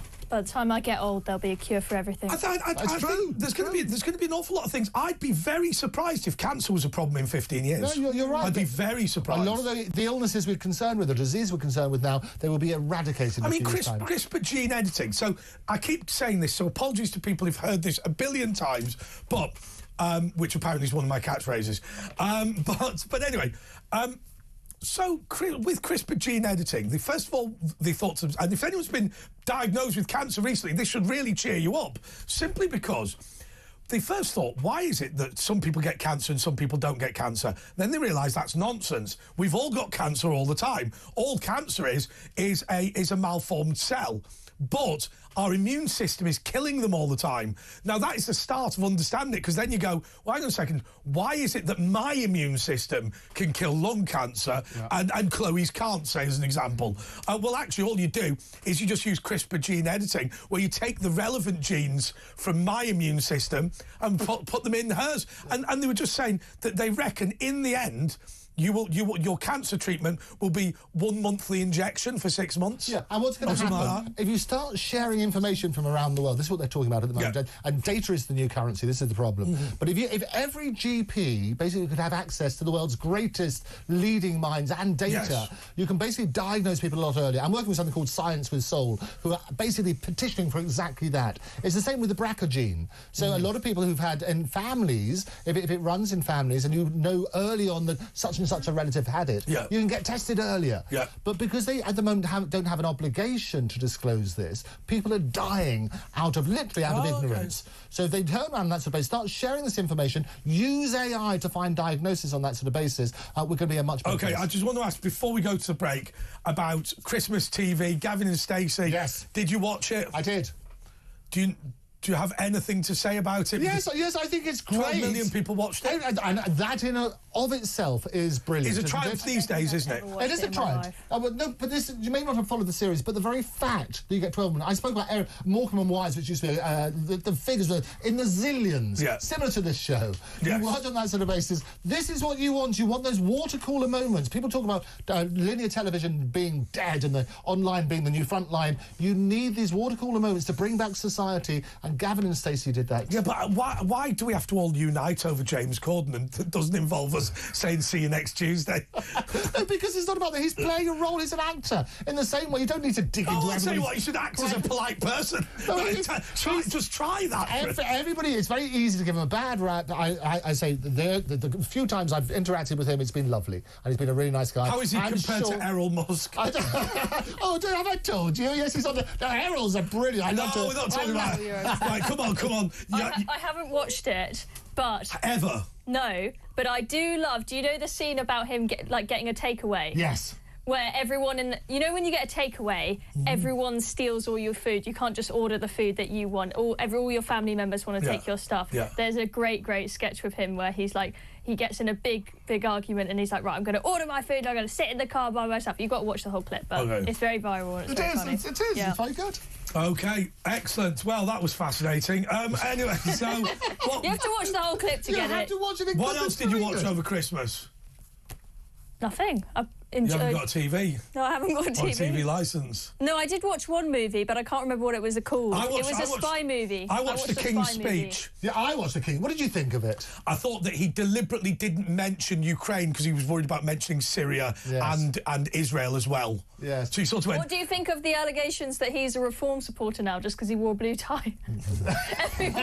Everyone is spinning this to death. I know he's one of the... Certainly Nigel counted him as one of the members, so it's... Do you remember when he turned up in the Greek tie? Yes, that was quite good. It was. Well, and that's when Her Majesty wore that. Remember when they discussed about leaving the EU and Brexit, and Her Majesty, the late Queen Elizabeth, brilliant, came with that little Brexit hat on. Do you remember that in Parliament when she was supposed to do it? It made me laugh when people were saying, we don't think the Queen was in favour of Brexit. Look, they're trying to remove the independence of the country she owns, right? How would she be in favour of that? How would you... Like, you go, I'll tell you what, you are legally the owner of this country, right? Do you think it should cease to be an independent country? No. Why would I do that? Why would I no longer be the boss, right? And also, Jean-Claude, I bet she could drink Jean-Claude Juncker under the table. No, she could. That gin and Dubonnet, she was legally apparently a problem drinker. You know, they have these definitions of how much a problem drinker is. Well, of course, her mother used to have a quad for breakfast. That's why she lived that long. She was just preserved in alcohol. I liked Prince Philip, who was absolutely brilliant. I had the joy of meeting him a few times. Absolutely brilliant. But he had these Land Rovers. And he basically designed the thing where you could have different drinks put into the Land Rover. Is that right? And that's what he did. And so he would do these wonderful designs accordingly. But no, Her Majesty was... I'll tell you what I would love to have seen. And I bet they were vintage. Yes. In the 80s, when the Queen and the Prime Minister were together, the husbands were together as well. Can you imagine Dennis and the Duke of Edinburgh? I remember seeing Bill Deeds. They did a show about Dennis Thatcher, and he went, Sir Dennis only had two political opinions. One of them related to the BBC. The other related to South Africa. I won't tell you what either of them were. I thought, I think we can guess, though, Bill. I think we can guess. Anyway, we'll be back. What political statement do you think Kate's making in this outfit? Is she a member of a Green Party, then? No, but I'll tell you what, let's go to the Sun front page straight after this.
across the UK. On DAB+, on YouTube, on the app, on your mobile. The home of common sense. This is Talk. So I got 2 pieces of fan mail. One was from Simon Danchuk, which doesn't really count because he works for us. Yeah, he did leave his business card. I mean, doubly doesn't count if there's a business card in there. And this one, which is, let's be clear, at best perfunctory, isn't it, really? I mean, that is not a good effort. It's a tiny little card, you know, only the size of a stamp, really. It's from Yvonne and Gary Makinson from Tingley in Wakefield. Oh, but that's lovely. They posted it, so they spent an absolute fortune. No, they didn't post it. No, they didn't. How did they get it here from Wakefield? Maybe they hand-delivered it. They came all the way to the studio just to drop it They must have bundled them all together. Oh, that would have been good. So it wasn't even individually to me. Well, here, Yvonne and Gary, have it back. I'm not interested. Oh, don't do that. No, I'm not. You're the Grinch. Yeah, he is the Grinch, isn't he? I got one in Russian off Samara. That's the only card you got this year. This is... That's not the only card I got. I got one from Danchuk. What are you talking about? It's like the remedial class here, isn't it? I mean, yeah, I presented 2. Did you send cards? Did you send cards this year? I did do cards, yeah. Do you know what I normally do? I didn't do it this year. I normally send out an email going, this year, I can't be asked sending out any Christmas cards, but in order to maintain my carbon footprint, I've purchased and incinerated 400 acres of unspoiled Amazonian rainforest, and then have a picture of a forest fire. Oh, very good, you see. It's funny. You can't actually do it, unfortunately. The Brazilian government's banned it. Yeah. But I did try. It's the thought that counts at Christmas. And we get those little emails now saying, instead of cards, I've donated to such and such a charity. I'm not having that. Well, you're not having any I'm not having that. Oh, it's like that Ricky Gervais sketch. I've bought you a goat and given it to an African family. What? What are you talking about? Oh, yeah, I got one of those goats for Christmas once. Did you get one? Yeah. Kids for Kids. It's a good charity. I like that. We bought a well once. I think little 7-year-old me was a bit unimpressed that she didn't get any cool toys or anything. And somebody else got a goat. I'll tell you what. I used to have an American Express Platinum card, and I had enough points, and they wrote to me, and they said, Andre, you know, you can donate your points and build a well in Africa. These 30 villages in one of the driest parts of the world will now have clean water. It will guarantee that their children won't die from dysentery, and the well will help cultivate them. And the next page, there was a weekend in the Champs-Elysees, and I thought, yeah, but, I mean, you've done without the water for 6,000 years. And a couple of extra months won't count. Plus, it was a good hotel. It really was. Did you enjoy it, knowing that there were kids dying? A small African tribe have died of thirst, so I could go boozing in the Ritz Paris. I didn't connect the two in my mind, if I'm being totally... But look, I'm not being funny, but... I would like them to have a well in Africa, but you know, I'd saved up a long time for those points, right? The cruel irony was, before I managed to do I fell on hard times, and before I managed to take the trip, they took the points off me and cancelled the car. Oh no! Is that what happened? So I didn't. So I think that was God intervening. So the Africans didn't get a well. I didn't go to the Champs-Elysees, and American Express got their platinum card back. You know, all the money probably just gets pocketed anyway. It probably doesn't go to the well. Yeah, that's probably right. That's a terrible accusation. You reckon that's true? Yeah, it's like. I mean, there's been a problem with this for years. Of Chief Boutalese stuck it in his back pocket. Yeah, the money just goes to some mansion for some king. We should absolutely call it out. There used to be that sort of style, didn't it? It all went off and it gets siphoned everywhere. We need to call that out, and that's true. Then people need to know about it. I was talking to a girl once who. You were talking to a girl once? Yeah. This is like your IDS thing. There we go. Yeah, no.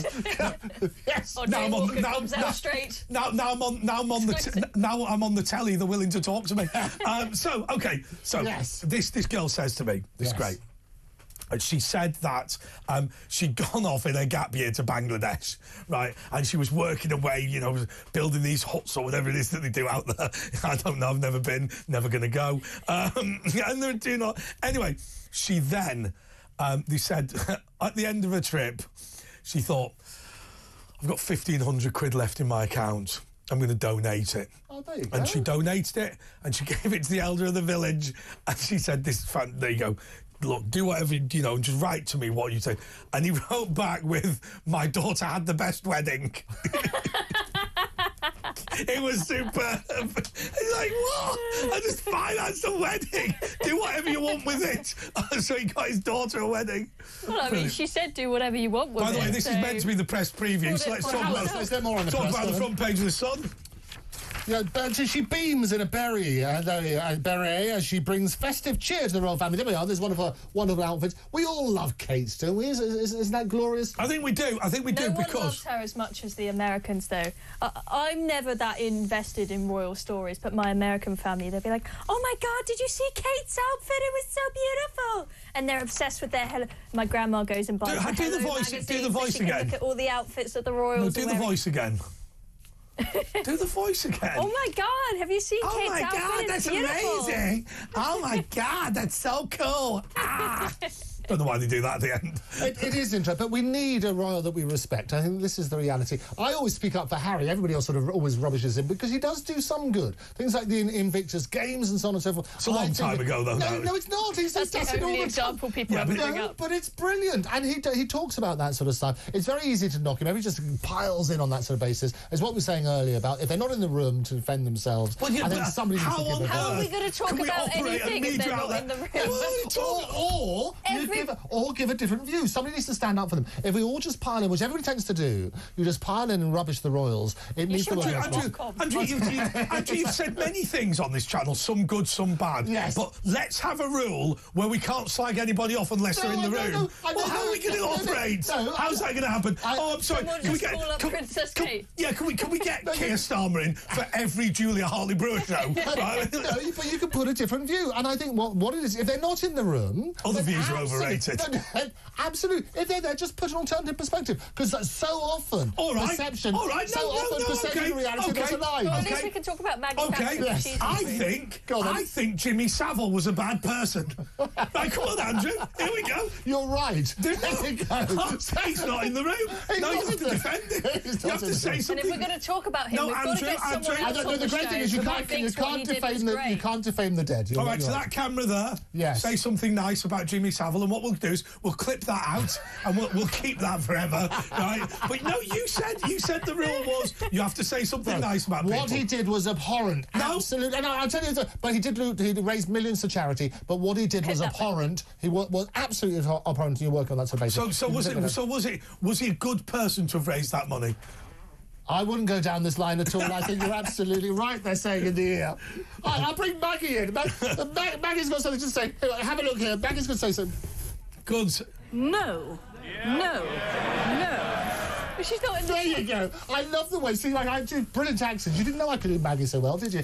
Okay. So work on that sort of basis. No, do we go to a break at past? Yeah. Okay, so we're going to go to a break, and after that, we're going to be talking about the Daily Telegraph.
across the UK, on DAB+, on YouTube, on the app, on your mobile, the home of common sense.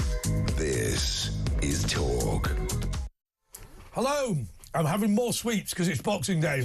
I'm starting to feel a bit ill. Should we see how many calories is in that entire have a look. I packet? want to see the E numbers in this. What have you got? Give us a shout. Go on, read them out. Other sweets are available. What have you got? Go on, what we got? Oh, well, How many E numbers? Count the E numbers. Packet back together. Oh, I like have you got a strawberry one there? I like It doesn't say exactly which E numbers, but let's see how many calories. There we are, lovely. Well, it's 394 times 3.5. That's amazing. That's a lot of calories.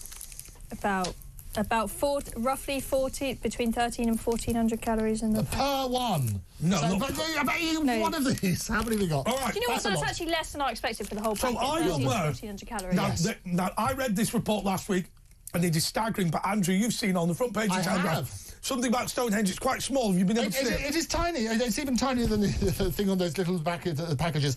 They're talking about Stonehenge was basically about an anti-immigration monument because they got the stones from all parts of the UK to basically unify against immigrants coming over. Yes. That was their latest thing, which they're revealing in the news now. And So I it love works- that they've Farage worked is out- on the front page with it. Different story, but they go well together. They've worked out that Stonehenge is a monument to the unity of the British nation in opposing immigration.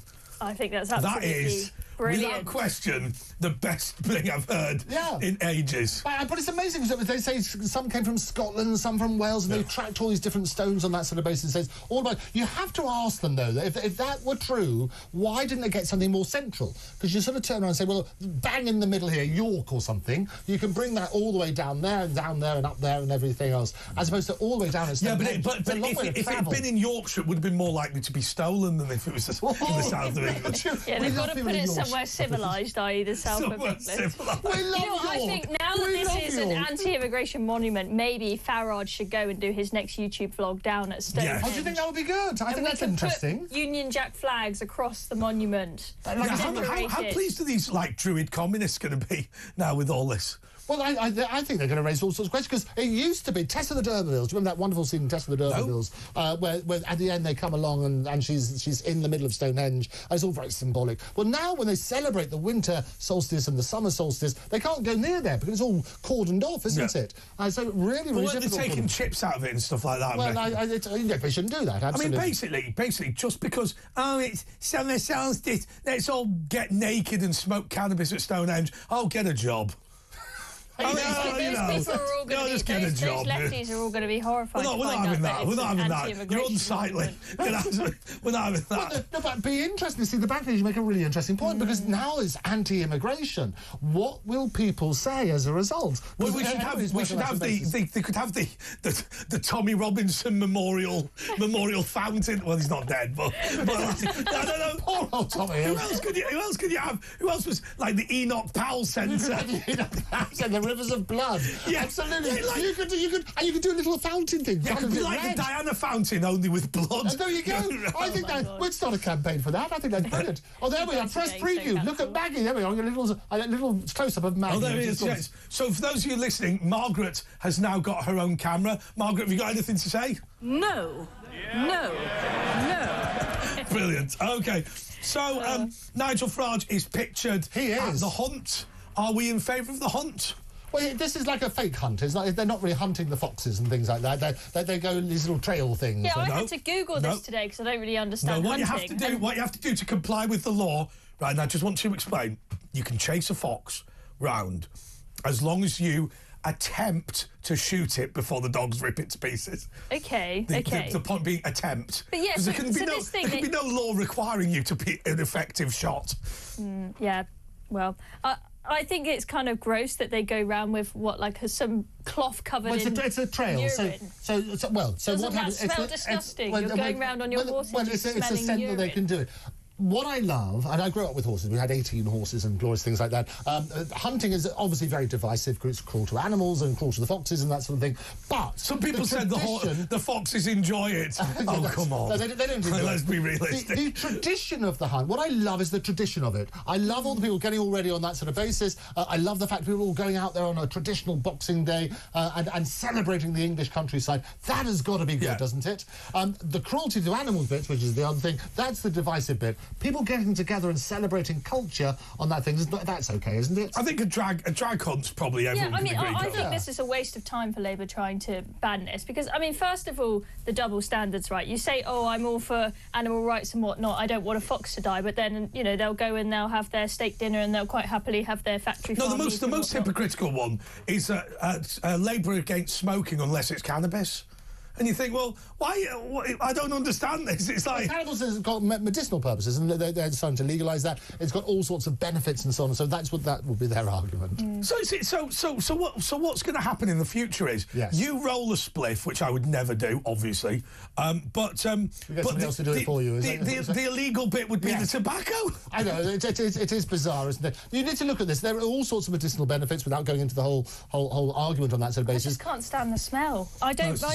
I don't mind the smell of someone having a cigarette outside a pub, but someone who's smoking weed, I mean, you can smell it from a mile away. And you notice more in London now. Virtually every street. All the time. No, can I tell you, the world centre for weed smoking is Ascot. Really? I don't know why the good people of Ascot love weed. What? Every street. Now, I was talking to a very well-known campaigner in the area at the MP, and he said that when he goes around knocking on doors, he has noticed that people in Ascot love weed.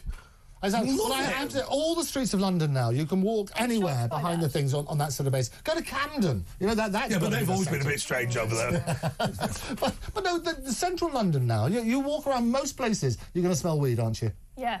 I mean, it's absolutely disgusting. Yeah, on the fox, I think that governments think when it's all going wrong, which it clearly is for Keir Starmer, a great way to get an easy win is just to ban something because it doesn't cost a load of money like your other policies, right? Like Rishi Sunak, when he started panicking before the general election, he's like, oh, let's ban smoking and disposable. We should have banned Rishi Sunak. We should have made him illegal in of himself.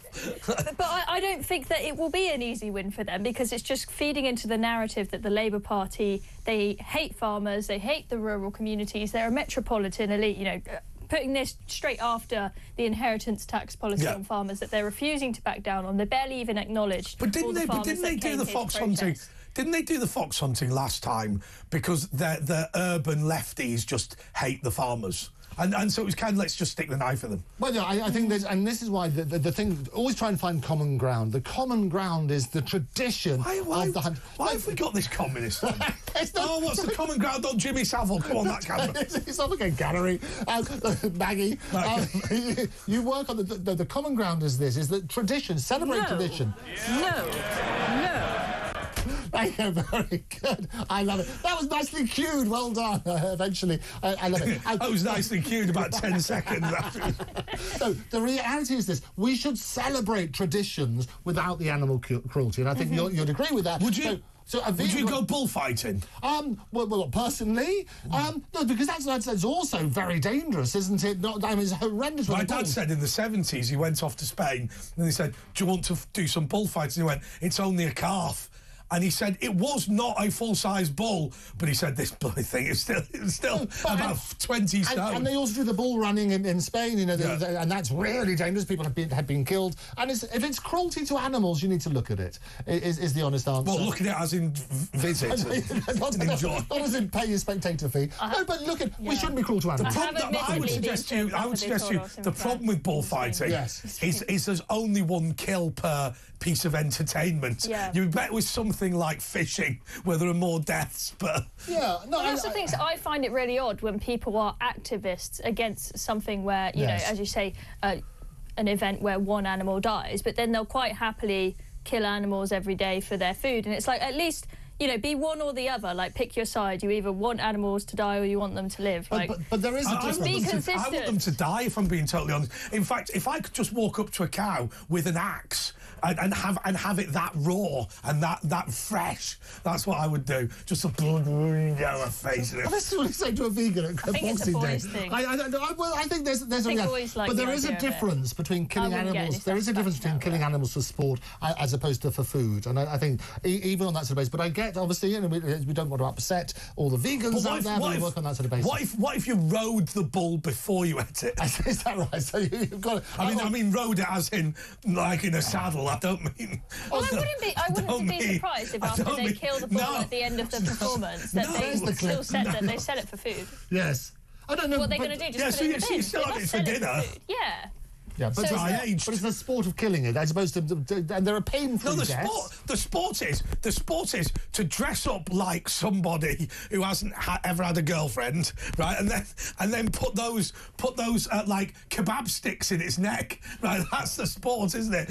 I mean, when you think about it, it's not that great, is it? I think sports which are cruel to animals are wrong and should be banned. I agree with you because it's cruel to animals. No, there's a difference. We should be saying only sports that are cruel to animals should be allowed.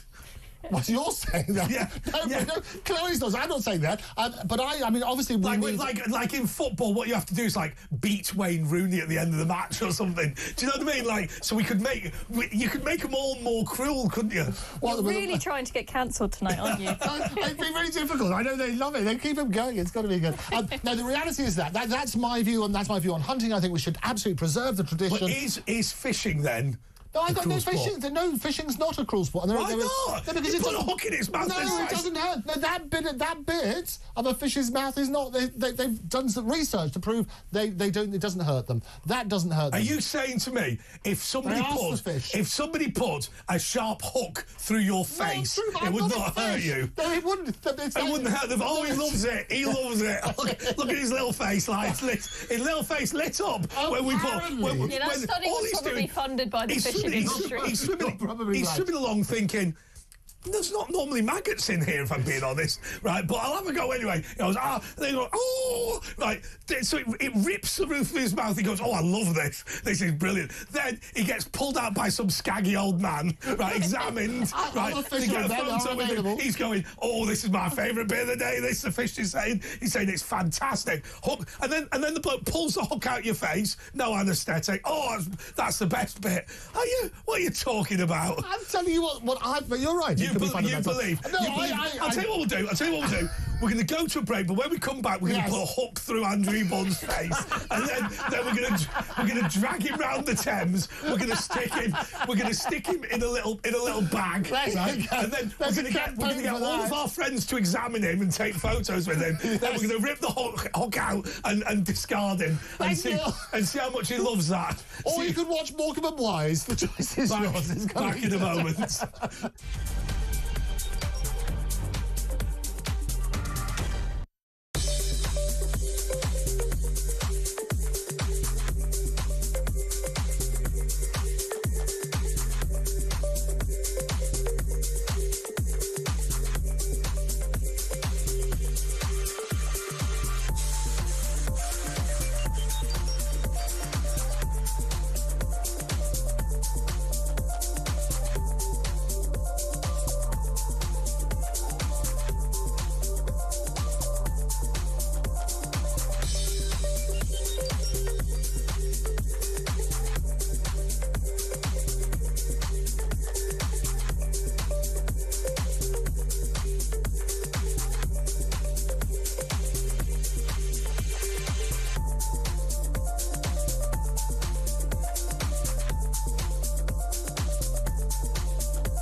across the UK. On DAB+, on YouTube, on the app, on your mobile. The home of common sense. This is Talk. By the way, me and Andrew Eborn are going to be taking your calls at midnight, 0344 499 1000. Calls if you're interested in hooking Andrew's face with anything, or indeed injuring him in any other way. Thank you. We're willing to phone lines will melt on that basis. We're willing to discuss any option for torturing the Eborn after his disgraceful attack on fish earlier. Right. Okay. I just want to show you the front page of the Financial Times. Yes. And it's just to say, the Russian air defence, which doesn't seem to take down anything other than passenger jets, has struck again. Well, it says they've been accused of shooting down a passenger aircraft. They're denying it at the moment. The US points to the Kremlin air defences and regional officials back the claims. But they warn against speculation. Nowadays, it must be so easy to determine what's happening. And I was watching the footage on the news just before we came out here. See the holes in the plane where it's been shot down. And that's I think the question it's been shot down. But I do genuinely think it was probably a mistake. Oh, yes. There were Ukrainian drones operating in that area that they were trying to shoot down at the time. Well, what amazes me is how many times, and I don't want to put people off aviation, how many times you're flying over war zones and nobody mentions it to you. It is interesting because now, I talked about Japan earlier, and we added like 3 hours to the flight to avoid the war zones. Have we? Yeah. So what's happening? They're not flying over war zones. They're deliberately avoiding those routes accordingly. So instead of taking 9 hours and 10 hours or whatever, it took about 13 to go to Japan, and it worked on that. Well, the prediction for this flight is that their GPS got jammed and messed up, and so they went off track. They were not intentionally going in that area. We're still waiting for... They found the black box, but I think they haven't listened to it yet. But what's interesting about this is a flight from Baku to Grozny. Yes. I mean, if I'm being honest with you, not places that are worth visiting, either of them. But they ended up in Kazakhstan, didn't they? Yeah, it was a strange fight, but the footage, I don't know if you've seen it, Andre, but we saw it earlier, is the footage that was from a passenger holes in the window. Was filming it. It must be horrendous. And He survived, you know. Did he? Yeah. Because you see the plane crash, like half of the front is done. Survivors that can open their phones to show the video after, right? But no, not necessarily, because they would have done it. So sometimes the phones survive on that sort of basis. No, the reality is, if I filmed a video on WhatsApp now, and as the plane came in to crash, it would have enough time in the 3 or 4 seconds from you coming under 50 feet. No, in the same way as lots of people on the aircraft, they often leave messages or whatever, it gets transmitted. So it's not guaranteed. Well, I'm delighted he survived, and that's fantastic. But that must have been so scary looking at the footage that we saw. There was a big hole. It was on the left-hand side of the plane. Clearly, investigation needs to happen. But Moscow, they're warning against speculation. Let's not speculate. Did you ever see, I thought the most extraordinary... Most people think the most extraordinary ever plane incident was the BA pilot who flew out the window and was held in by his feet. And they were like, is he still... They thought he was dead because he couldn't blink because the wind. But he actually did land at Southampton Airport. But I always think the other one is the Sioux City plane crash. Well, what happened was all of their, I mean, what is it, ailerons or whatever that steer the plane, all of them were destroyed. And they actually had 2 pilots plus a trainer pilot, a guy who trains pilots, on board. And they actually landed it by moderating the engines on each side so they could steer it. Now, half the passengers died, but what they're saying is, the reality is, it should have been all of them because it was so extraordinary what they'd done. It is extraordinary. Well, soon we're not going to need pilots or anything in the whole sort of pilot-free, driverless cars, all that sort of stuff is going to be happening. Who told you that? Was it Errol Musk? Andrew Eborn Show, more viewers than Reform. It's got to be right. Okay, the Eye paper. Let's have a look at the Eye. Big Knock accuses Farage of fakery over claim. Didn't we? I think so. Okay, look, is that Gail Platt on the front page of the Mirror? Final Corrie surprise moves Helen to tears. But it's sad after so long. TV stories. No, but she's been on forever. So there she is, and extraordinary to work. And I feel lots of people in television that they've got feelings as well. And what's happening when but she's been sacked though? Well, lots of people haven't. She's retired. So what's happened? she was revisited by the ghosts, if I remember, about trying to murder her and so on and so forth on Christmas Day. I remembered it very well. Thank you in the gallery. This is what the earpiece is all for. Don't pull back the curtain. It's got to be good.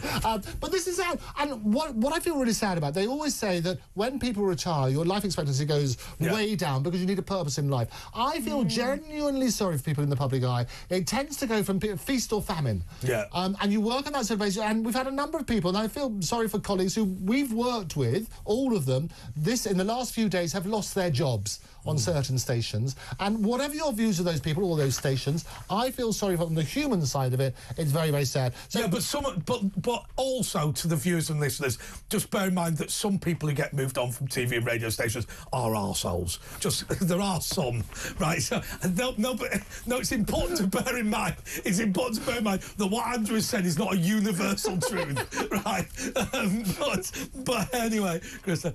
But anyway, no, I'm joking. I'm joking. He's all right, actually. He's all right. It's always a joy. I will tell you the best thing I ever saw. Yes. Did you ever see that Gail Platt had a fight on Coronation Street? It was something like a daughter's boyfriend had turned out to be gay or something like that, and there was this fight. Keith Lemon a few weeks later ran a TV show called Gail Platt versus Predator, right? And it was half of the Predator. Do you remember the film Predator with Arnold Schwarzenegger? It was half of the trailer for that, but Gail Platt was Arnie. Brilliant. It's absolutely superb. That's what we done. Very clever, very clever. There's a few names, none of which you recognise. You know Keith Lemon, though, don't you? I do, yes, but no, I don't watch Corrie or... Yeah, but that's okay. But it's sad, and it's moved head into tears. Again, it's TV, and we're talking about the death of traditional television. You need these water cooler moments, people gathering around the TV to get community back. And as I say, for 2025, that's got to be the mission. Is it sad? But so you're saying, and Chloe, actually, I'll just ask Chloe this to just screw her up. Will you lament the demise of Gail Platt? No idea who the guy is. Who the guy is? Yay! Is that a girl's name? Okay. Gail is a woman's name. I mean, you never know these days. These Can't assume anyone's gender, you're posh. It's going to be that. Oh, is that the bakery? That's the bakery. That was the first thing that came to my head. Bakery. Was the bakery. Okay, it was like that I had to go in there today because I don't normally go in because I do think it's a little bit posh and pretentious. Right. But I will tell you, I was gutted. I moved out of Sunningdale and then they opened a Greg's. Greg's has been gentrified now. Yeah, you can. No, and they do. Is that right? Okay. Greg's is gentrified now, though. I think it's posher now. Is it? Do you know what they kept asking people? They kept saying, when I was working in politics, they kept going, how much is a pasty at Greg's? Do you know what my answer was? I always buy 4 for £3 on the sausage rolls, £2.70. But what you do is you go, I'll just have 2 now and 2 later. Well, that doesn't work, does it? Right, you sat there chewing them all. I'm the same as you with this. Every time I buy something in a multi-pack, it doesn't last. Offending people on the tube, they're going, that big lad will have all 4. And you think, no, I'm not. I'll just put them back in the bag and hope she gets off at the next stop. We've all done it. I have done that, yes. Okay, the Daily Star, which I think you'll find is a right riveting read. Yes. Okay. 10-foot ET guards at our cities. Hard to know what we're going to do about the fact that's not... Okay. UK Gale... Journalism's so professional these days. It's very good. They're pointing out that the front page of this is called Gale Force UK, and they're saying it's another Gale. I thought when I saw that, I thought that's exactly. I thought they could have done the pun. They could have done it because the Star is normally brilliant. The pun is mightier than the sword. The Star absolutely normally dominates that sort of side. But you know, Gale Force UK. Well, this is US hurricanes are going to send wild storms and chilling temperatures here in the new year. That's what we're getting. And apparently, this Boxing Day has been the most seasonal, warm season ever. They're asking in the gallery, are you worried about being blown away? Would we be concerned if Andrew Eagle was blown away? Whenever there's a double entendre, I just want to whip it out. I mean, the reality is this. I love it. This Chloe, do you want One thing that ties us Chloe, do you all... want a cola sweet? No. One thing that ties us all together in this country... Go on then, it's this very bondage. British, is our love of talking about the weather. We do. We love it. You're absolutely right. You don't get it in any other country like you do in Britain. We love to discuss how's the weather. You're right. But apparently this Rather than asking how are you, we say, how's the weather? Is it going to be sunny tomorrow? Have you looked at the forecast? Yeah. And if someone complains about the forecast, that's them saying, I'm not in a good mood. I'm not No, it's not. But the reality is that people... I think we all have seasonal affective disorder in this country. And the difference is this, though, Our Chloe... mood is defined by the weather. The difference is this, that the language patterns around the world, it's fascinating. You're absolutely right. People ask how are you, Language patterns are not fascinating. They are. Not fascinating. Nobody ever listens to the answer. You sort of turn around and go, I'm pretty miserable today. They don't care. Oh, that's good. And you just move on. So the reality, we should care more about that. And people, I think, what you do is you go, how are you today? And you go, no, keep it light. It's a meet and greet. Right. No, when I ask you, how are you? Don't do the whole, ooh, no. Right. It's just polite. So, Chloe, what have you got up? What are you up to for the next few days? What am I up to the next few days? Oh, I mean, I don't care. I'm just filling time. I think what I want to do is I want to get ahead of all the people that start getting healthy on the 1st of January. So whilst you sit there eating your mawams until the 1st of January, I'm going to be ahead of the game. I'll be back in the gym tomorrow, ready to get rid of all the mince pies and the roast potatoes. I'm a member of a country club where there's a pool, there's a jacuzzi, there's all the facilities, and they serve fish and chips and beer. Perfect. No, that's good, isn't it? They work on that sort of basis. No, I think people going all healthy, the gym memberships go through the roof in January, and people don't bother going in February and thereafter. And that's the reality. And you know what you've got to do? You've got to write bad reviews on the Google reviews for your gym to stop it from getting filled up. Is that right? Yeah. Okay. You've got to take one for the team and make sure you and all your mates I think that's probably fraudulent, isn't it? Too busy. OK, Chloe Thompson, thank you. Back with Andrea Bond. Just one moment.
Across the UK, on DAB+, on YouTube, on the app, on your mobile, the home of common sense. This is Talk.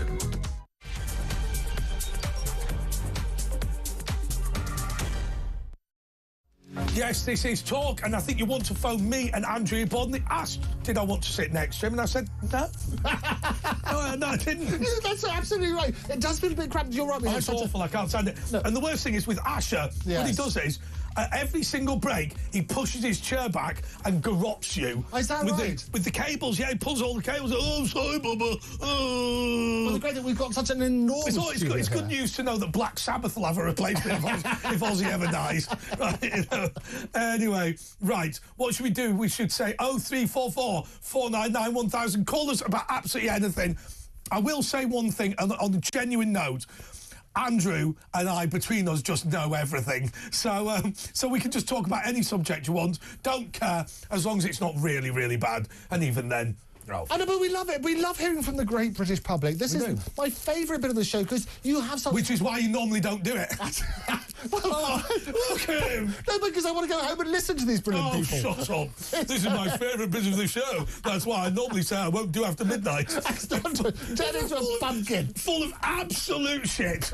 You just say, oh, here we go. I love it. I love it. It's going to be good.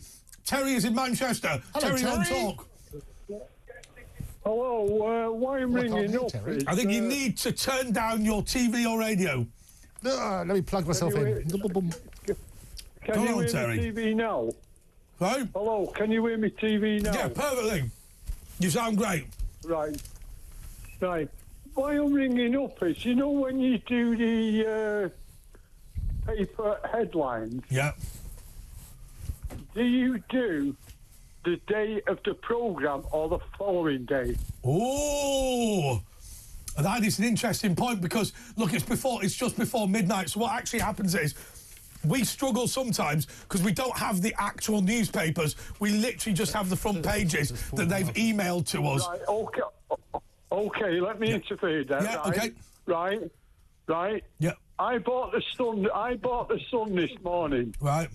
Right. Yeah. You shown the Sun headlines at approximately 11:30ish. Yeah. And what you're showing is papers that were printed almost 24 hours ago. Oh, no, you're right.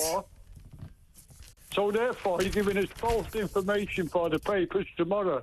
So what I suggest is...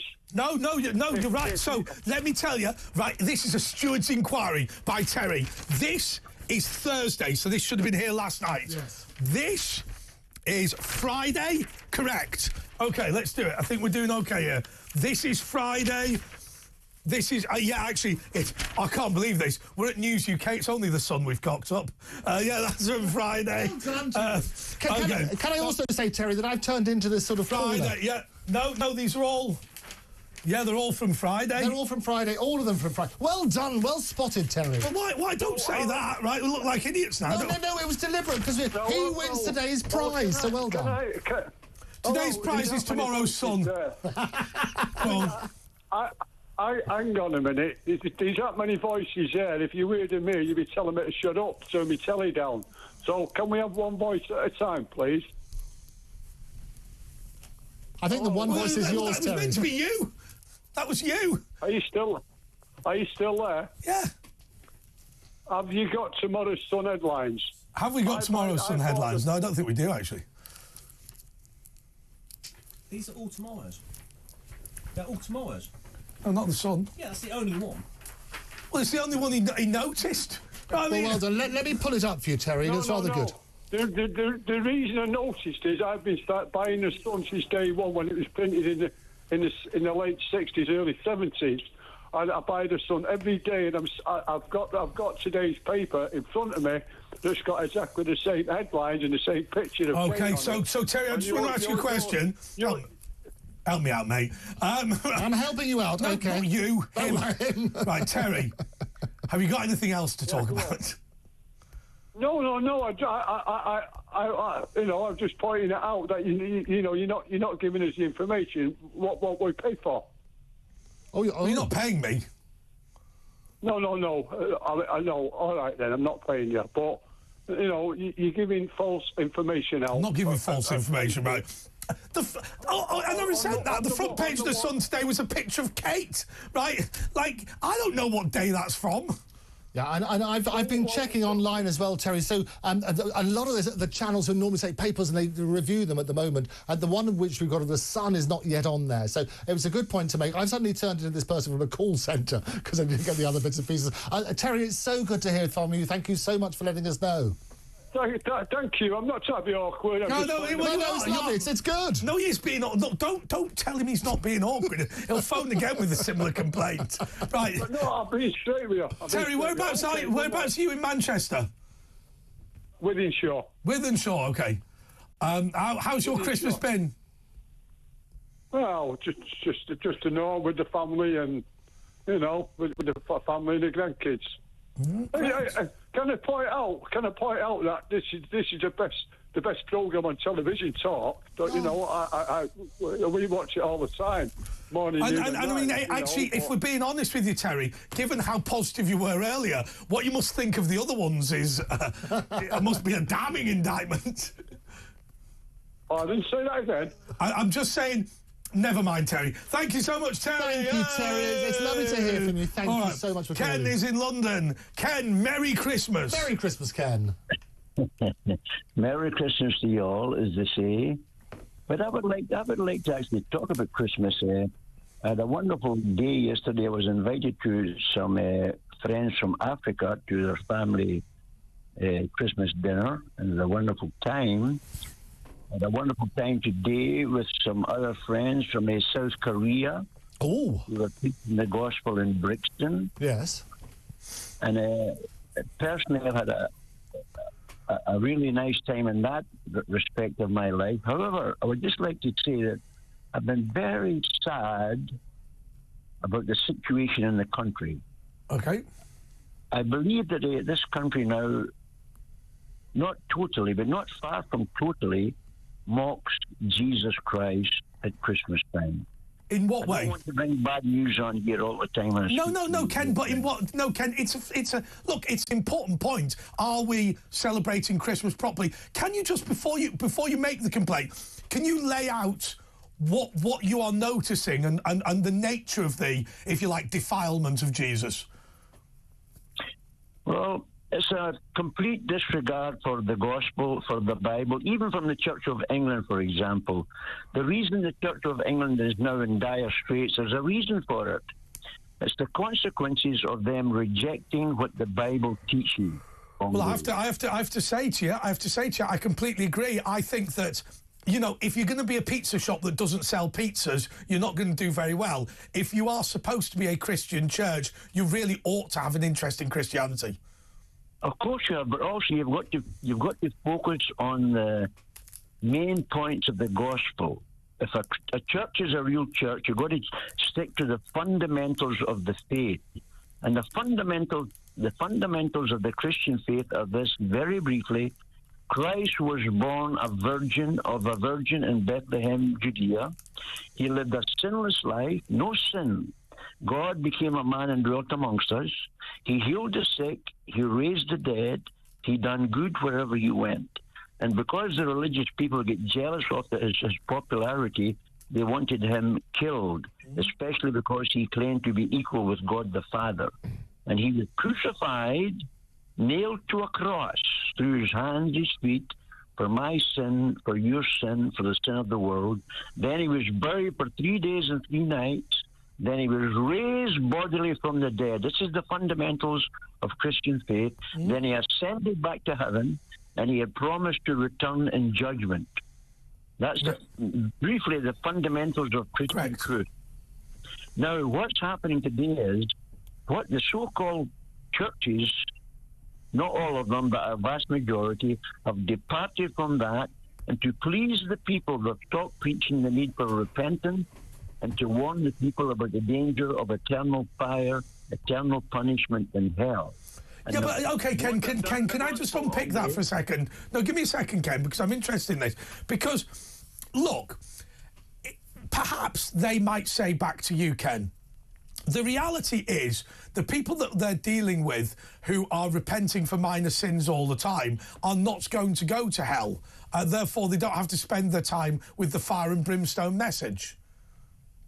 Well, some people can say that, especially the Catholic Church. There's venial sin, there's mortal sin. But the Bible doesn't teach that. Sin is sin in the eyes of God. Okay. We're all guilty. I'm on here. I don't come on here with any pride in my heart, Andre.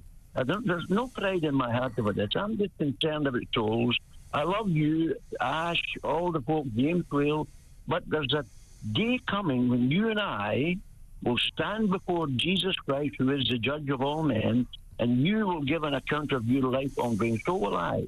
And if we are not under the blood of Jesus, if we don't confess Jesus Christ as our own personal Lord and Savior, and have asked for forgiveness of our sins before we die, the Bible very clearly teaches we go to hell. But what about the idea that each tribe will worship in its own way, and therefore, whilst Muslims think Jesus is a prophet and don't believe he's the Son of God, by that token, which is in the Bible, they would be fine? The Muslim church is the most dangerous religious cult on earth. The Muslim church, the Muslim religion is totally anti-Christ, anti-Bible, anti-Christian. Hang on, but the Bible is a religious book of Islam in the same way as it is to the Christians. The book of Islam is from the devil. I'll tell you why. They deny the death of Jesus Christ. They deny the resurrection of Jesus Andrew. Christ. Yes. Hold on, Andre. This is important. No, I'm going to let Andrew deal with this because he hasn't spoken to you before.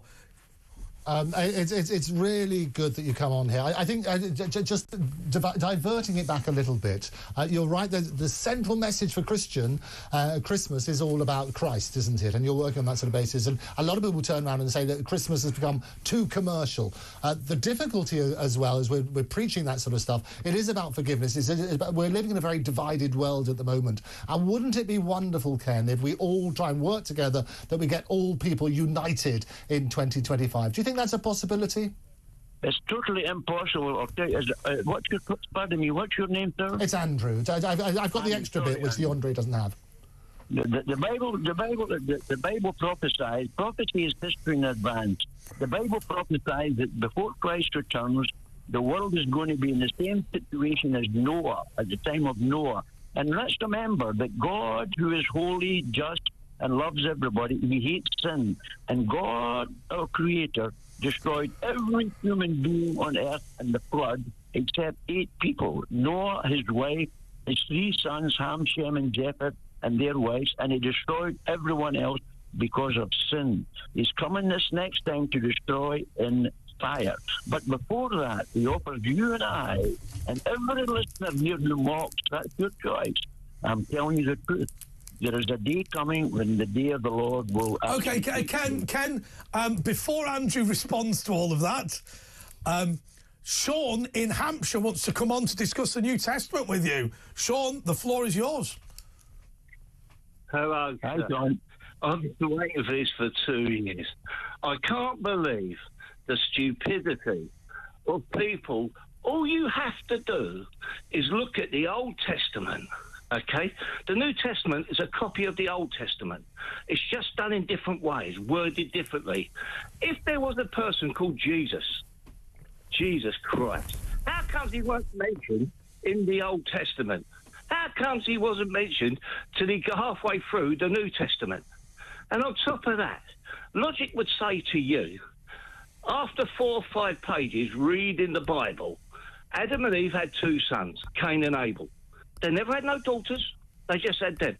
How did they give birth? And if they did give birth, then we must all be inbreds. We must all be lunatics. We all come from the same person. Then how did Noah get rhinoceros and elephants and tigers all the way from Africa over to Jerusalem to get them on the ark? Logic says impossible. There wasn't anyone. And then thirdly, on top of that,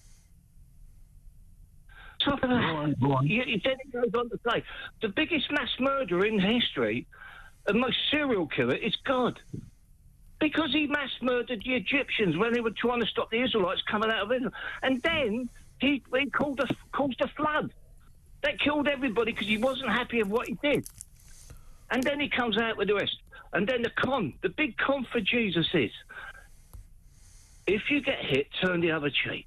And then this is the one that kills it off, right? He said that if you believe in me, you will go to heaven. So everyone was afraid. And do you know where Jesus came from? He came from a guy called Josephus. He's a Flavian. They was marching on Rome, the Jewish army, and Josephus got caught. And he said to what's name, Augustus, he said to him, listen, if you don't kill me, I can tell you a way of getting around this. And he made up a person called Jesus, the Messiah. And he sent all these Romans out all over Israel and all over there, and they were there, and they said to them, all the Jews suddenly went back. They stopped marching. We want to go see Jesus. Oh, where's Jesus? Oh, he just missed him. He's popped off over there. So they all wandered over there. And then he suddenly came to there, and another Roman standing there, which is a secret guy. And they said, oh, have you seen this guy Jesus? He's supposed to be the Messiah. Oh, you just missed him. He was really good. No one ever saw him. No one ever saw him. And on the 25th of December... All right. Now, Sean, to be fair, Ken has listened politely to what was a fulsome debunk of the New Testament. But Ken, the floor's yours. Well, Sean, thank you for your expression of your feelings. I used to feel a bit like that myself when I was foolish, when I was an atheist. But I found out that actually the New Testament is the fulfillment of all that was prophesied in the Old Testament. And right from the book of Genesis, right to the end of the book of the Old Testament, it prophesies of a coming Messiah. And Jesus Christ is the fulfillment of all those prophecies, Sean. And he loves you, my friend. I used to be foolish like you. I used to be the same mindset. But all I can say to you, my friend, I can't persuade you to follow Jesus. All I can say to you this Christmas is this. Please humble yourself over this Christmas. What happens, can I ask you this, Ken, before we go back to Sean, what happens if Sean's heartfelt beliefs turn out to be wrong? I mean, does St. Paul stand at the pearly gates and go, Sean, you've been a good person your entire life, you've supported your community, you've volunteered, you've done this, you've done that, but because you foolishly failed to believe in Jesus, we're going to roast you, literally, not, well, I guess, and figuratively, for the rest of eternity. Is that the view? No, God doesn't say we're going to roast you.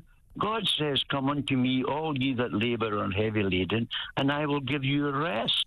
That is what God is saying to us today. The Bible says that God never came into this world to judge the world, Andre, but that the world might be saved through him. We are foolish. We are all sinners. Can I just ask? Hold on, Andre. Nobody is good enough to get to heaven. We're all guilty. I come on here as a sinner saved by the grace of God. Okay. My boast is in Jesus, not in me, that I am a child of God. I am forgiven. I am redeemed by the blood of Jesus, and I'm on the highway to hell. No, I'm on the highway to heaven now. And all I can say to you, Sean, is, my friend, God loves you, Okay, Sean. Ken, we're going to give Sean just one final word before we go to the break. Can you ask me then, Ken, how did they get an elephant from Africa to Jerusalem to get them on Noah's Ark, and how did they feed them? You asking me a question? Yes. Yeah. God, that's a good question. That's a good question. The Bible says that God brought the animals to the ark. God did it by his power. That's what I believe. You don't believe it? How did it? Pardon? How did he do it? You tell me. You tell me a logical way that God. What, did he fly him through it in the sky? Did he do that? Because, Ken, listen, I don't mean to be insulting to you. I really don't. It's just that 2 years ago, when the COVID was on, I got up one morning and my girlfriend who I've been living with for 20 odd years, she said to me, have a look at that. And it was a thing called Caesar's Messiah. It's on YouTube. You can watch it. It's an hour and 20 minutes. There are several, I think there's about 8 or 9 professors from around the world who's into Christianity who do not believe that Jesus existed. And I don't, because in the days of the Roman era, there was the most common name was Jesus, like there is now Peter, David, Paul, and Mark. Now, then, there was Jesus. Everyone was called Jesus. And so the easiest thing to do is say to somebody, Jesus. Do you know what the name Jesus means? It means God is Savior. All I can say to you is this, Sean. All I can say to you is this. Sean, just a minute, Sean, please. All I can say to you this, my friend, is this. All I can say to you is this. I would encourage you to say a prayer to Jesus. Say, Jesus. Listen to this thought. But Ken, it's going to be hard. Ken, it's going to be hard to persuade him to say a prayer to Jesus because he doesn't believe he exists. I mean, not he doesn't believe he's not the Messiah. We haven't got as far as he's even a real person. Well, the most historic person proven to exist in history is the Lord Jesus Christ. Where can I can debunk your theory of the Messiah straight away. In the Old Testament, it said the Messiah will come back and it will save the Jewish people. It will save it. Yeah? Something in that era, right? Okay. So it said that they will build a wall around Jerusalem to save them being attacked by the Romans. Then, you know who built it? It was built 300 years before Jesus came by Augustus Flavian. The Flavians ruled the thing, and the Flavians were good to the Jews. It's just that the Jews marched on the Romans, and the Romans were protected by this wall around them. So the Messiah was actually a Roman, and that's why it's called Caesar's Messiah. Let me tell you this. Just read the book. Or go on YouTube. Go on YouTube and watch the thing. Thank you to Ken and Sean. Andrew. Thank you, Ken and Sean. Fascinating discussion. What I love, just one final point on that, I love the fact that we can air the views over here and respectfully have those discussions. No, you're not getting away with that because we know what you're like. You've got to pick a winner. I'll tell you who the winner is. The winner is the platform for letting people have the discussion. No, there's no winner. And I'll tell you what, because a lot of people... There's one you choose, and that will be the winner. Which is it? Well, of the two of them, I would have to say that the Old Testament, I would say, is not necessarily word for word true, because you're right, it raises all sorts of questions. I think when you're looking at it, and without being offensive to people of faith, the difficulty I have with religion, it's caused so many wars throughout history. What I love is that we can have a platform where we can have the understanding. I have difficulties. Who was the winner? There was no one winner. I like the fact it was an interesting discussion, and what I want to encourage people is to have more of that discussion. The debate is not yet over. The debate is over. Well, it is over, and who won it? And who won it? Get Maggie involved. Get Maggie involved. Come on. No. No. I think he thought it was Sean, but OK, I'll be back in a mo.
Across the UK, on DAB+, on YouTube, on the app, on your mobile, the home of common sense.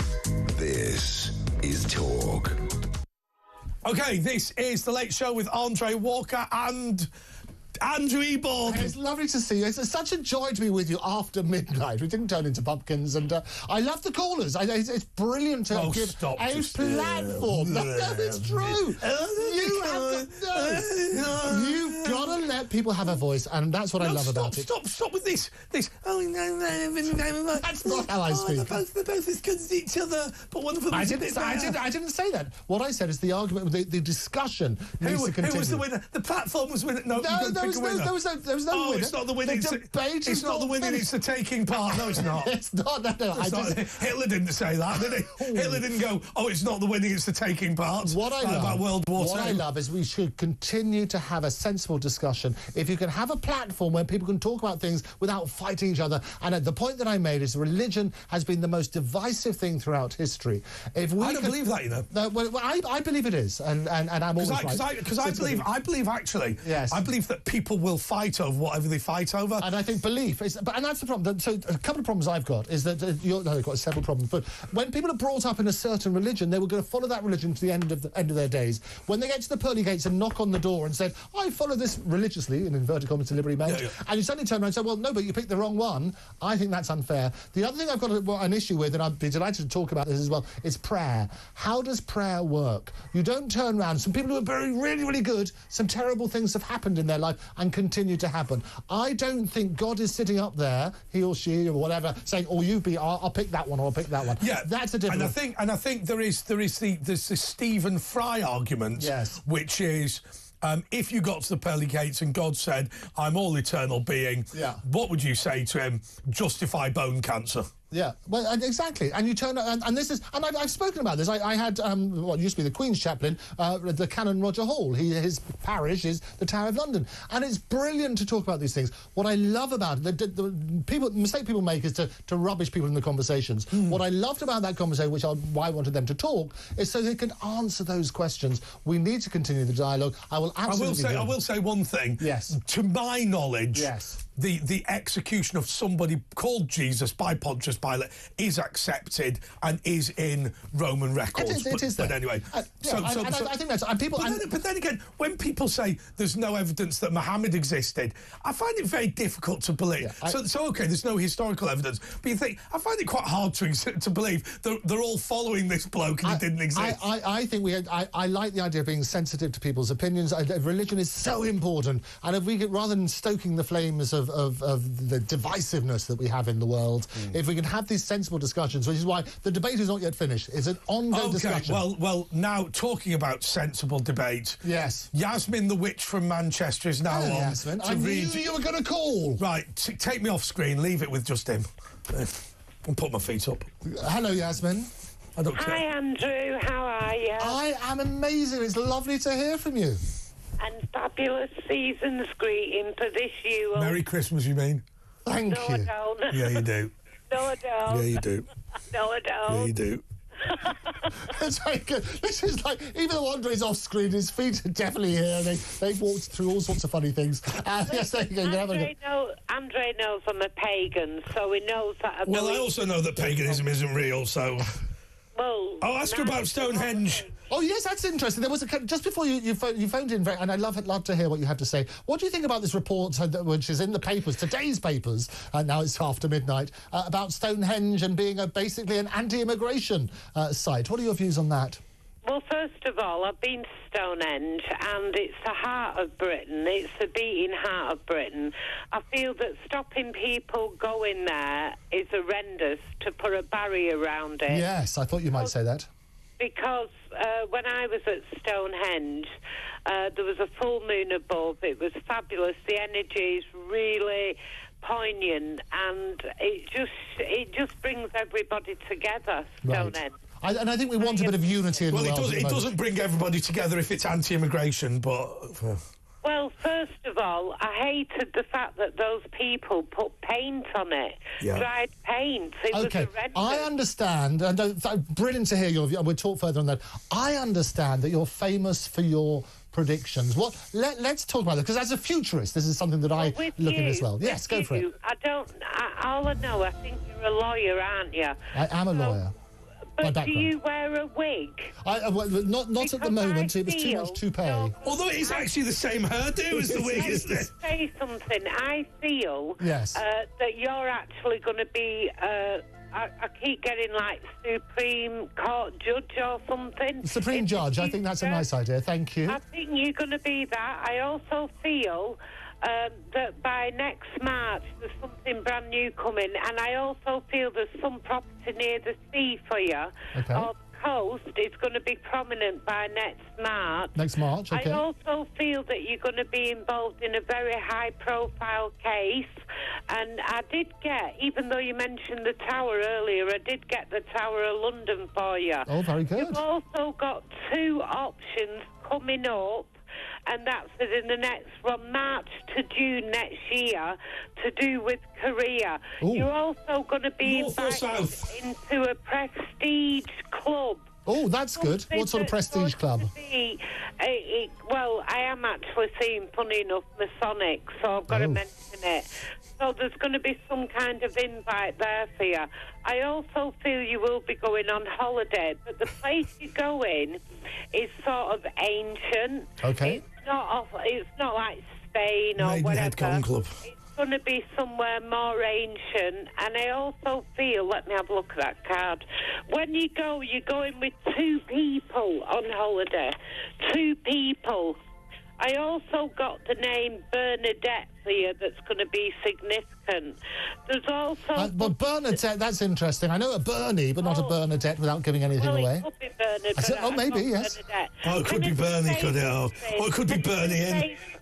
Let's just say, by October next year, there's quite a bit of consolidating your wealth. I'm not a financial expert, but I'm just telling you, between now and October next year, there's going to be money coming in a big chunk for you. Oh, God, this is good. It's significant, and it's something to do with what you've harvested over the years of your career. Oh, very good. I also feel... Poppy seeds. You're going to be at a very important meeting, 2 man and a woman, which is funny what you're on now, but this is going to be significant.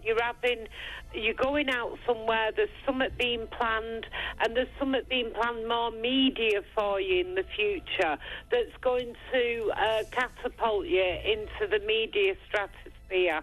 I also fear this year Yes. has been a lot of new beginnings for you, to do with Korea, to do with...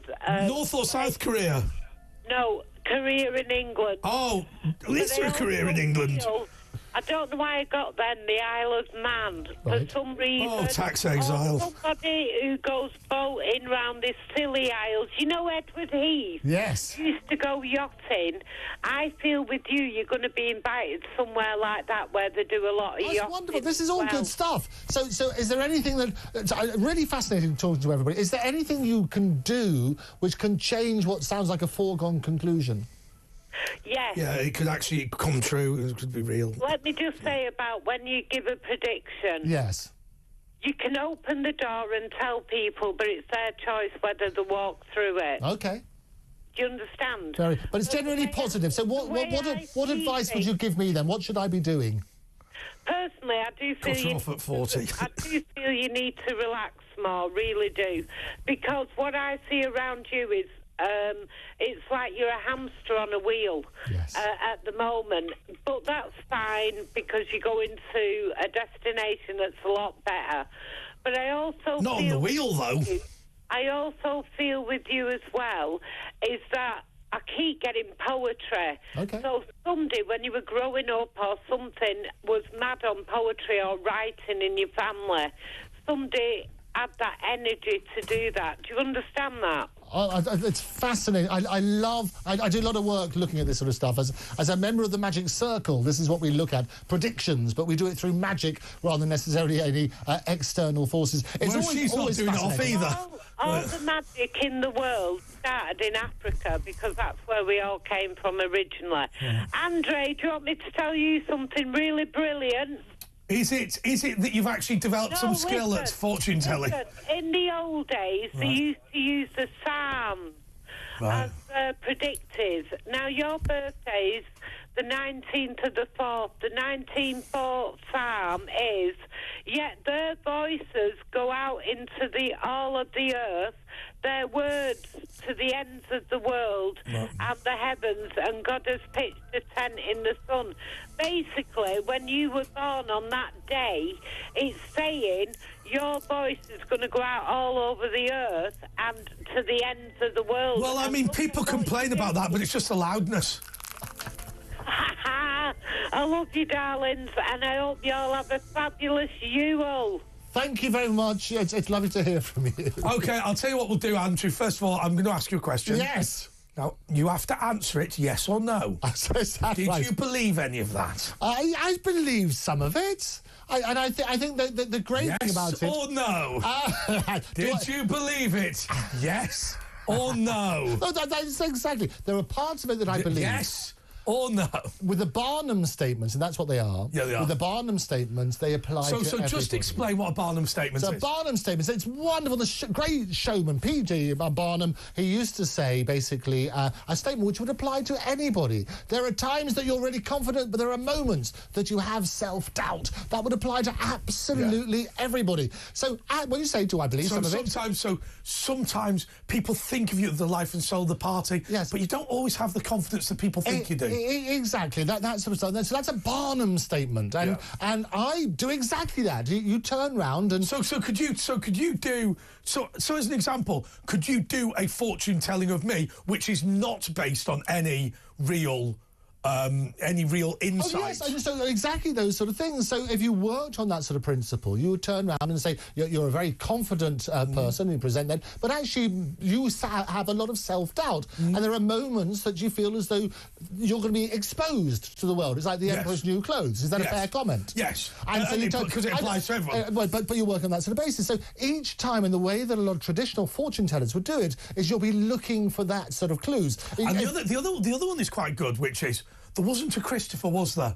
Now, if I say yes or no to that, it'll be right. Yes. Because if I say, there wasn't a Christopher, was there? Yes, there was, yes. Okay. Exactly. And then you go, but you see them, I watch them and they go, it was Chris or Christine or I'm getting the name Mary. That I think Mary means something in your thing. And I think you had an elderly relative who passed away. And I've got some pain around here. Yeah, Mary's saying to me the number 5 was the 5 in the family or 5 siblings. Yes. Now that is 7, right? So we've now departed. Oh, no, exactly. And you turn around and you say, and I think you probably on your left knee. I think when you were a child, you probably still got a scar, probably on your left knee from an injury when you were a young child. I see an accident in a playground or something, and I can see you had actually a hospitalisation, and I got a picture of your parents quite worried about that sort of stage. Does that mean something to you? No, not really. But you then work. But the reality is, it crossed my mind.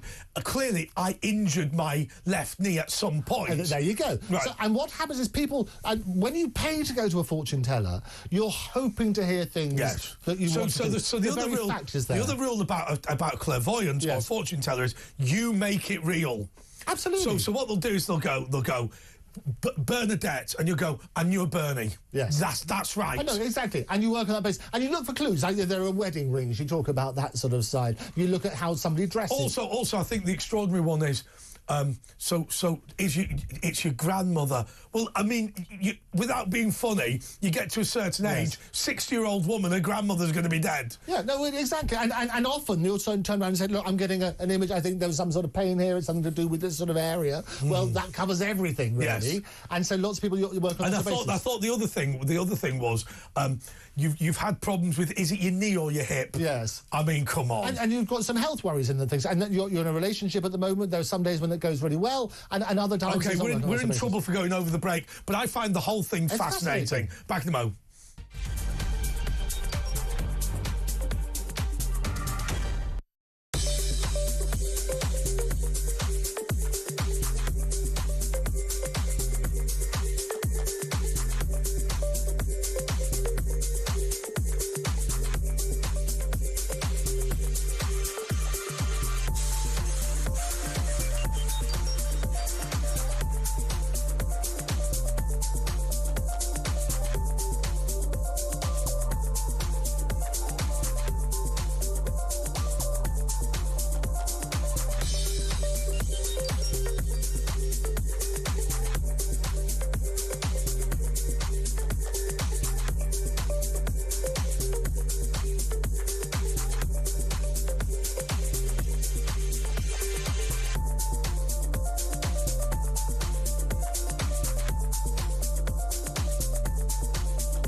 across the UK. On DAB+, on YouTube, on the app, on your mobile. The home of common sense. This is Talk. Tristan in Southend is here. Tristan, let me do a prediction for you. Okay. So we've got a spirit in the room now. We've got a spirit, and it's a lady. Is it Margaret or Murray? Does that mean anything to you? Maria, Marine? No. But it's someone beginning with an M who's on the other side. It's on the other side? Yeah, it's not on the other side, not gay. I mean, he's ruined it now. Right, Tristan, have you ever had a bad leg? Yeah, yes. Andre, I don't believe in these predictions. The last time someone said a large sum of money was coming my way, I got run over by a Securicorp van, so there you go. Funnily enough, we were just saying during the break, and this is where we were being quite nice, because clearly Yasmin has some heartfelt beliefs. She's come on this show for free to give these people readings and all that sort of thing, and to help out. I don't believe that it's real, but I believe that she believes it's real, so I don't believe she's one of these con men. What Andrew was saying during the break is, there are some people who take bereaved families' money. And that's absolutely the point. When somebody's at their lowest point and they're desperate for some sort of news from their loved ones who's just passed. Houdini, famously, he was told that he could get in touch with his mother.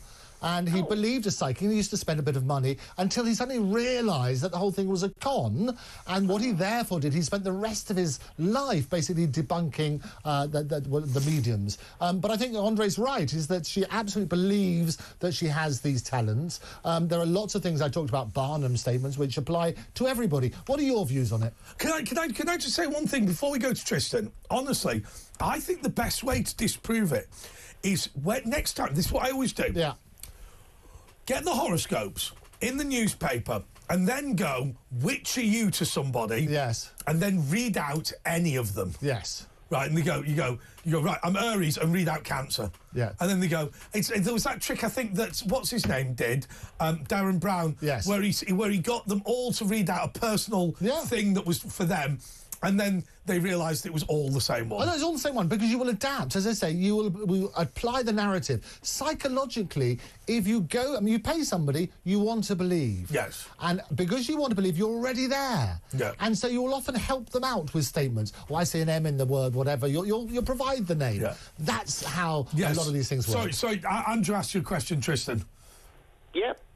Sorry, Andrew, could you repeat Of course I can. So what do you believe, Tristan? Do you believe in psychics? Psychics, to be honest with you, I've seen them in action, and I just know that they ask loaded questions. So it just leads you to give them information. It's not, in my opinion, true. But here's the question, though, Tristan. Mm-hmm. Right, at what point is it a bit of a laugh, and at what point is it abusive? Because, look, Yasmin, go round to Yasmin's house with a load of tarot cards and a bottle of wine, you'll probably have a good laugh. Right, certainly I have a good laugh with her, and I enjoy her phoning up because we have a bit of fun. Yeah. But it's when somebody's, £40 an hour 3 times a week and things like that. That's the problem. Yeah, absolutely. That's just taking advantage because people are looking for answers, usually for dead relatives, as you say. Yes. But she doesn't. I think the dead children one's the worst. Yeah, she gives this away for free. It's harmless fun, and she doesn't do anything nasty or try and make money out of this on the sly. So, yeah, good luck to her is what I say. What, just a matter of interest on politics, we're talking about this reform overtaking the Conservatives. I think there's a couple of issues. Clearly, Reform is surging. They're not as big as the Conservatives. They're the official opposition. But are they as big in terms of membership? But I think the other question is, and I don't know the answer, but instinctively I've got an opinion, but is it tactically right for Kemi Badenoch to attack Nigel Farage in this way, or should she just be in her own lane doing her own thing? Well, she needs to heed it as a warning. She's absolutely not doing that. It's coming across as though she's bitter and clutching at straws. Right. Now, from the Reform point of view, they really need to organise themselves at grass level as quick as they can, before these cancelled elections, because a lot of them here in Essex have been cancelled because we're heading for a joint authority again. Oh, so Essex County Council is about to be abolished? Yes, it's going to be merged up. Thurrock and Southend are going to be put back into it.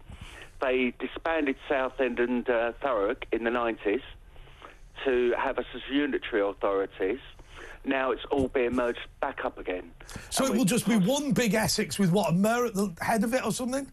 They're saying at this point in time there might not be a mayor, but it's absolutely misleading in a lot of ways because we were not consulted on this. When they created the London mayor, the god-awful London mayor, I should say, correcting myself, they had a referendum. Here it's just been imposed on us, as in many parts of the country. I have to say, I don't like a lot of the changes to local government. I personally would go for much more local councils. So I understand that you've got no sort of oversight and no accountability under the system we've got. But I actually don't think that's an argument for bigger councils. I think it's an argument for smaller councils, simply because when a lot of the mergers happened in 1974, the reason they did it was because they wanted services to be of an economy of scale. Don't need to do that now because it's all contracted in. Tristan, thank you so much. We're going to go to a break. Back in a mo. Take care.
Across the UK, on DAB+, on YouTube, on the app, on your mobile, the home of common sense.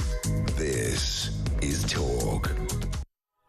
Right, before we go to our voice message, in the words of Ash, a voice message has flooded in. OK, Nikki sent a message and she said, Andre, I predict you're going to meet a lovely lady and take her on a date. This is her phone number. Now, the problem is, the phone number doesn't come through on this system. Phone up. Pick up your phone and dial 0344 499 1000. Other people want to pretend to be Nikki. You can have a go and we'll see if we can work out who the real one is. 0344 499 1000. We'd love to hear from you. We're gonna have a conversation. And what we'll do is you're going to tell me where you're going to take me, and then I will probably reject the offer. But it'd be amusing for me to ridicule you in the... No, I'm joking. It'd be amusing for us to go through the whole idea. 0344 499 1000. Let's go to the voice messages. We haven't heard from Barbara for a while. Hope she's okay. That's Lyndon. Oh, was that it, Lyndon? Hope she's okay. I think we hope Barbara's okay. Who's Barbara? That's another one of your regulars. Let's not get into that whole mess. A long-time listener. Scott is in. Barbara was a very lovely lady from Cheshire who lost her husband and used to phone him regularly in order to get through that period. And in fact, in the end, my dad and Danielle Nichols end up going to the funeral of her husband. Right. Okay, Scott is in Huddersfield. Hope she's okay. Hello, Scott.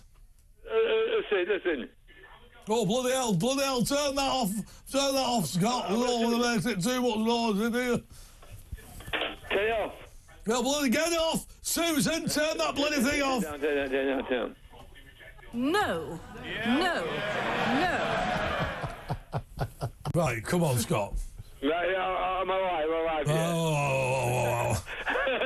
You're the woman, that's fresh. Oh, there we go. That was just a noise. All right, Scott, come on. What have you got to say to me? Come on, Scott, what have you got? I'm an house, yeah. It's painting. Asher is a cretin. On the wall, yeah. Watch TV at 10 to 1 in the morning, yeah. Andy Walker is, yeah. I mean it, so... Scott, have you been to the pub tonight? Andre, I do, man. Yeah, you've been to the pub, have you, Scott? No, I've been staying in, yeah. Yeah. Watching BBC One. Ah. Right, okay. Oh, no, sorry. You said you turned on 4. Right. Yeah. Fast. Guys, you okay, guys? Well, really well. It's lovely to hear from you. What's been your best bit for Christmas? Nice time, yeah. Party with family. Always important this time. Did you have a big row over Monopoly? No. I've been watching Corey Dobbs. Ah. Right, yes. No, well, very good. Andre, did a good job. Thank you so much. I've got to say to you, I went to Lois Perry's house yesterday. I saw that, yes. And we played Trivial Pursuit. There you go. And I got every single question right. Oh, well the game done. was over relatively quickly. What cheese were you? Because that's the one we had to make a... People don't talk about Trivial Pursuit anymore, do they? No, it was a good game, actually. And you gave them a Nigel Farage... How about this? Who is the most recent pope to come from a country that isn't predominantly Catholic? Go on then, who's that? Pope Benedict. There you go. Germany. I almost went for Stephen, the last one that was British. Yes, there you go. That would have been interesting. OK, Scott, well... The Elvis impression, he's going to be 90 next year. OK, Ben is in Stanwell. Hello, Ben. Hi, I can't believe I got through this quick. It's lovely to hear you. It's getting late. Yeah. That lady before, all about that medium stuff and predicting things and stuff like that. Yeah. But there is programs that the actual police, it's called psychic detectives. Yes, I've seen those programs. Yeah, that they regularly use when they get to a dead end in like a cold case. Hey, can I make a point to you, though? The FBI say that they have never used a psychic on a case. And so they say that when psychics claim to have worked on the case, they're actually lying. But the actual police on there, from English police and American police, say, oh, you know, we've got to take it with a pinch of salt, whatever, and just think, you know, but they've solved cases, and there was one court case when a psychic well, not a psychic detective, but they use them. Yeah. I mean, let me ask you this, Andrew. Yes. Is it possible that so first of all, I'm not accepting that a psychic is real, right? Is it possible that somebody could be so intuitive that perhaps, even though they believe they're a psychic, having some fresh eyeballs on a case could prove effective? And I doubt it. It's all about... It's all about causation or correlation, isn't it? And you work on that sort of basis. And so often you can get these hits. You need to work out the best way of testing it. And the Magic Circle offered a reward. It's the same with James Randi. He offered $1 million for anybody who, under scientific conditions, could prove that they're psychic. So the reality is this. The best way of doing it is get all those statements. I talked about Barnum statements beforehand. Look at how many the hits are and how many... Analyse it on that sort of basis. And when people make predictions, you basically do the law of averages. Are you going to turn around, if they get 90% of them are wrong, but you only talk about the successes, then you've got to question something. Well, I'll tell you the other thing. Some of these, they ain't predicting it. They get something off the person like a watch or a bit of jewellery, or the trainer's little boy was missing. They were searching another place, and he was like, "No, it's this way." They found the boy. They have to make some connection. But Ben, they're not predicting. But Ben, Ben, if you were gonna, and this is to dovetail onto what you're saying, if you were to get my dead grandmother, God rest her soul, coming back, and she could say anything to me, why would she say I had 3 sisters and my mother's first name began with E? I mean, why would you? I'm not saying that sort of type of one, but the police do use them when they get to a dead end, and they're not predicting it. They can just give them more of a clue of where the body is, and they can look into that. And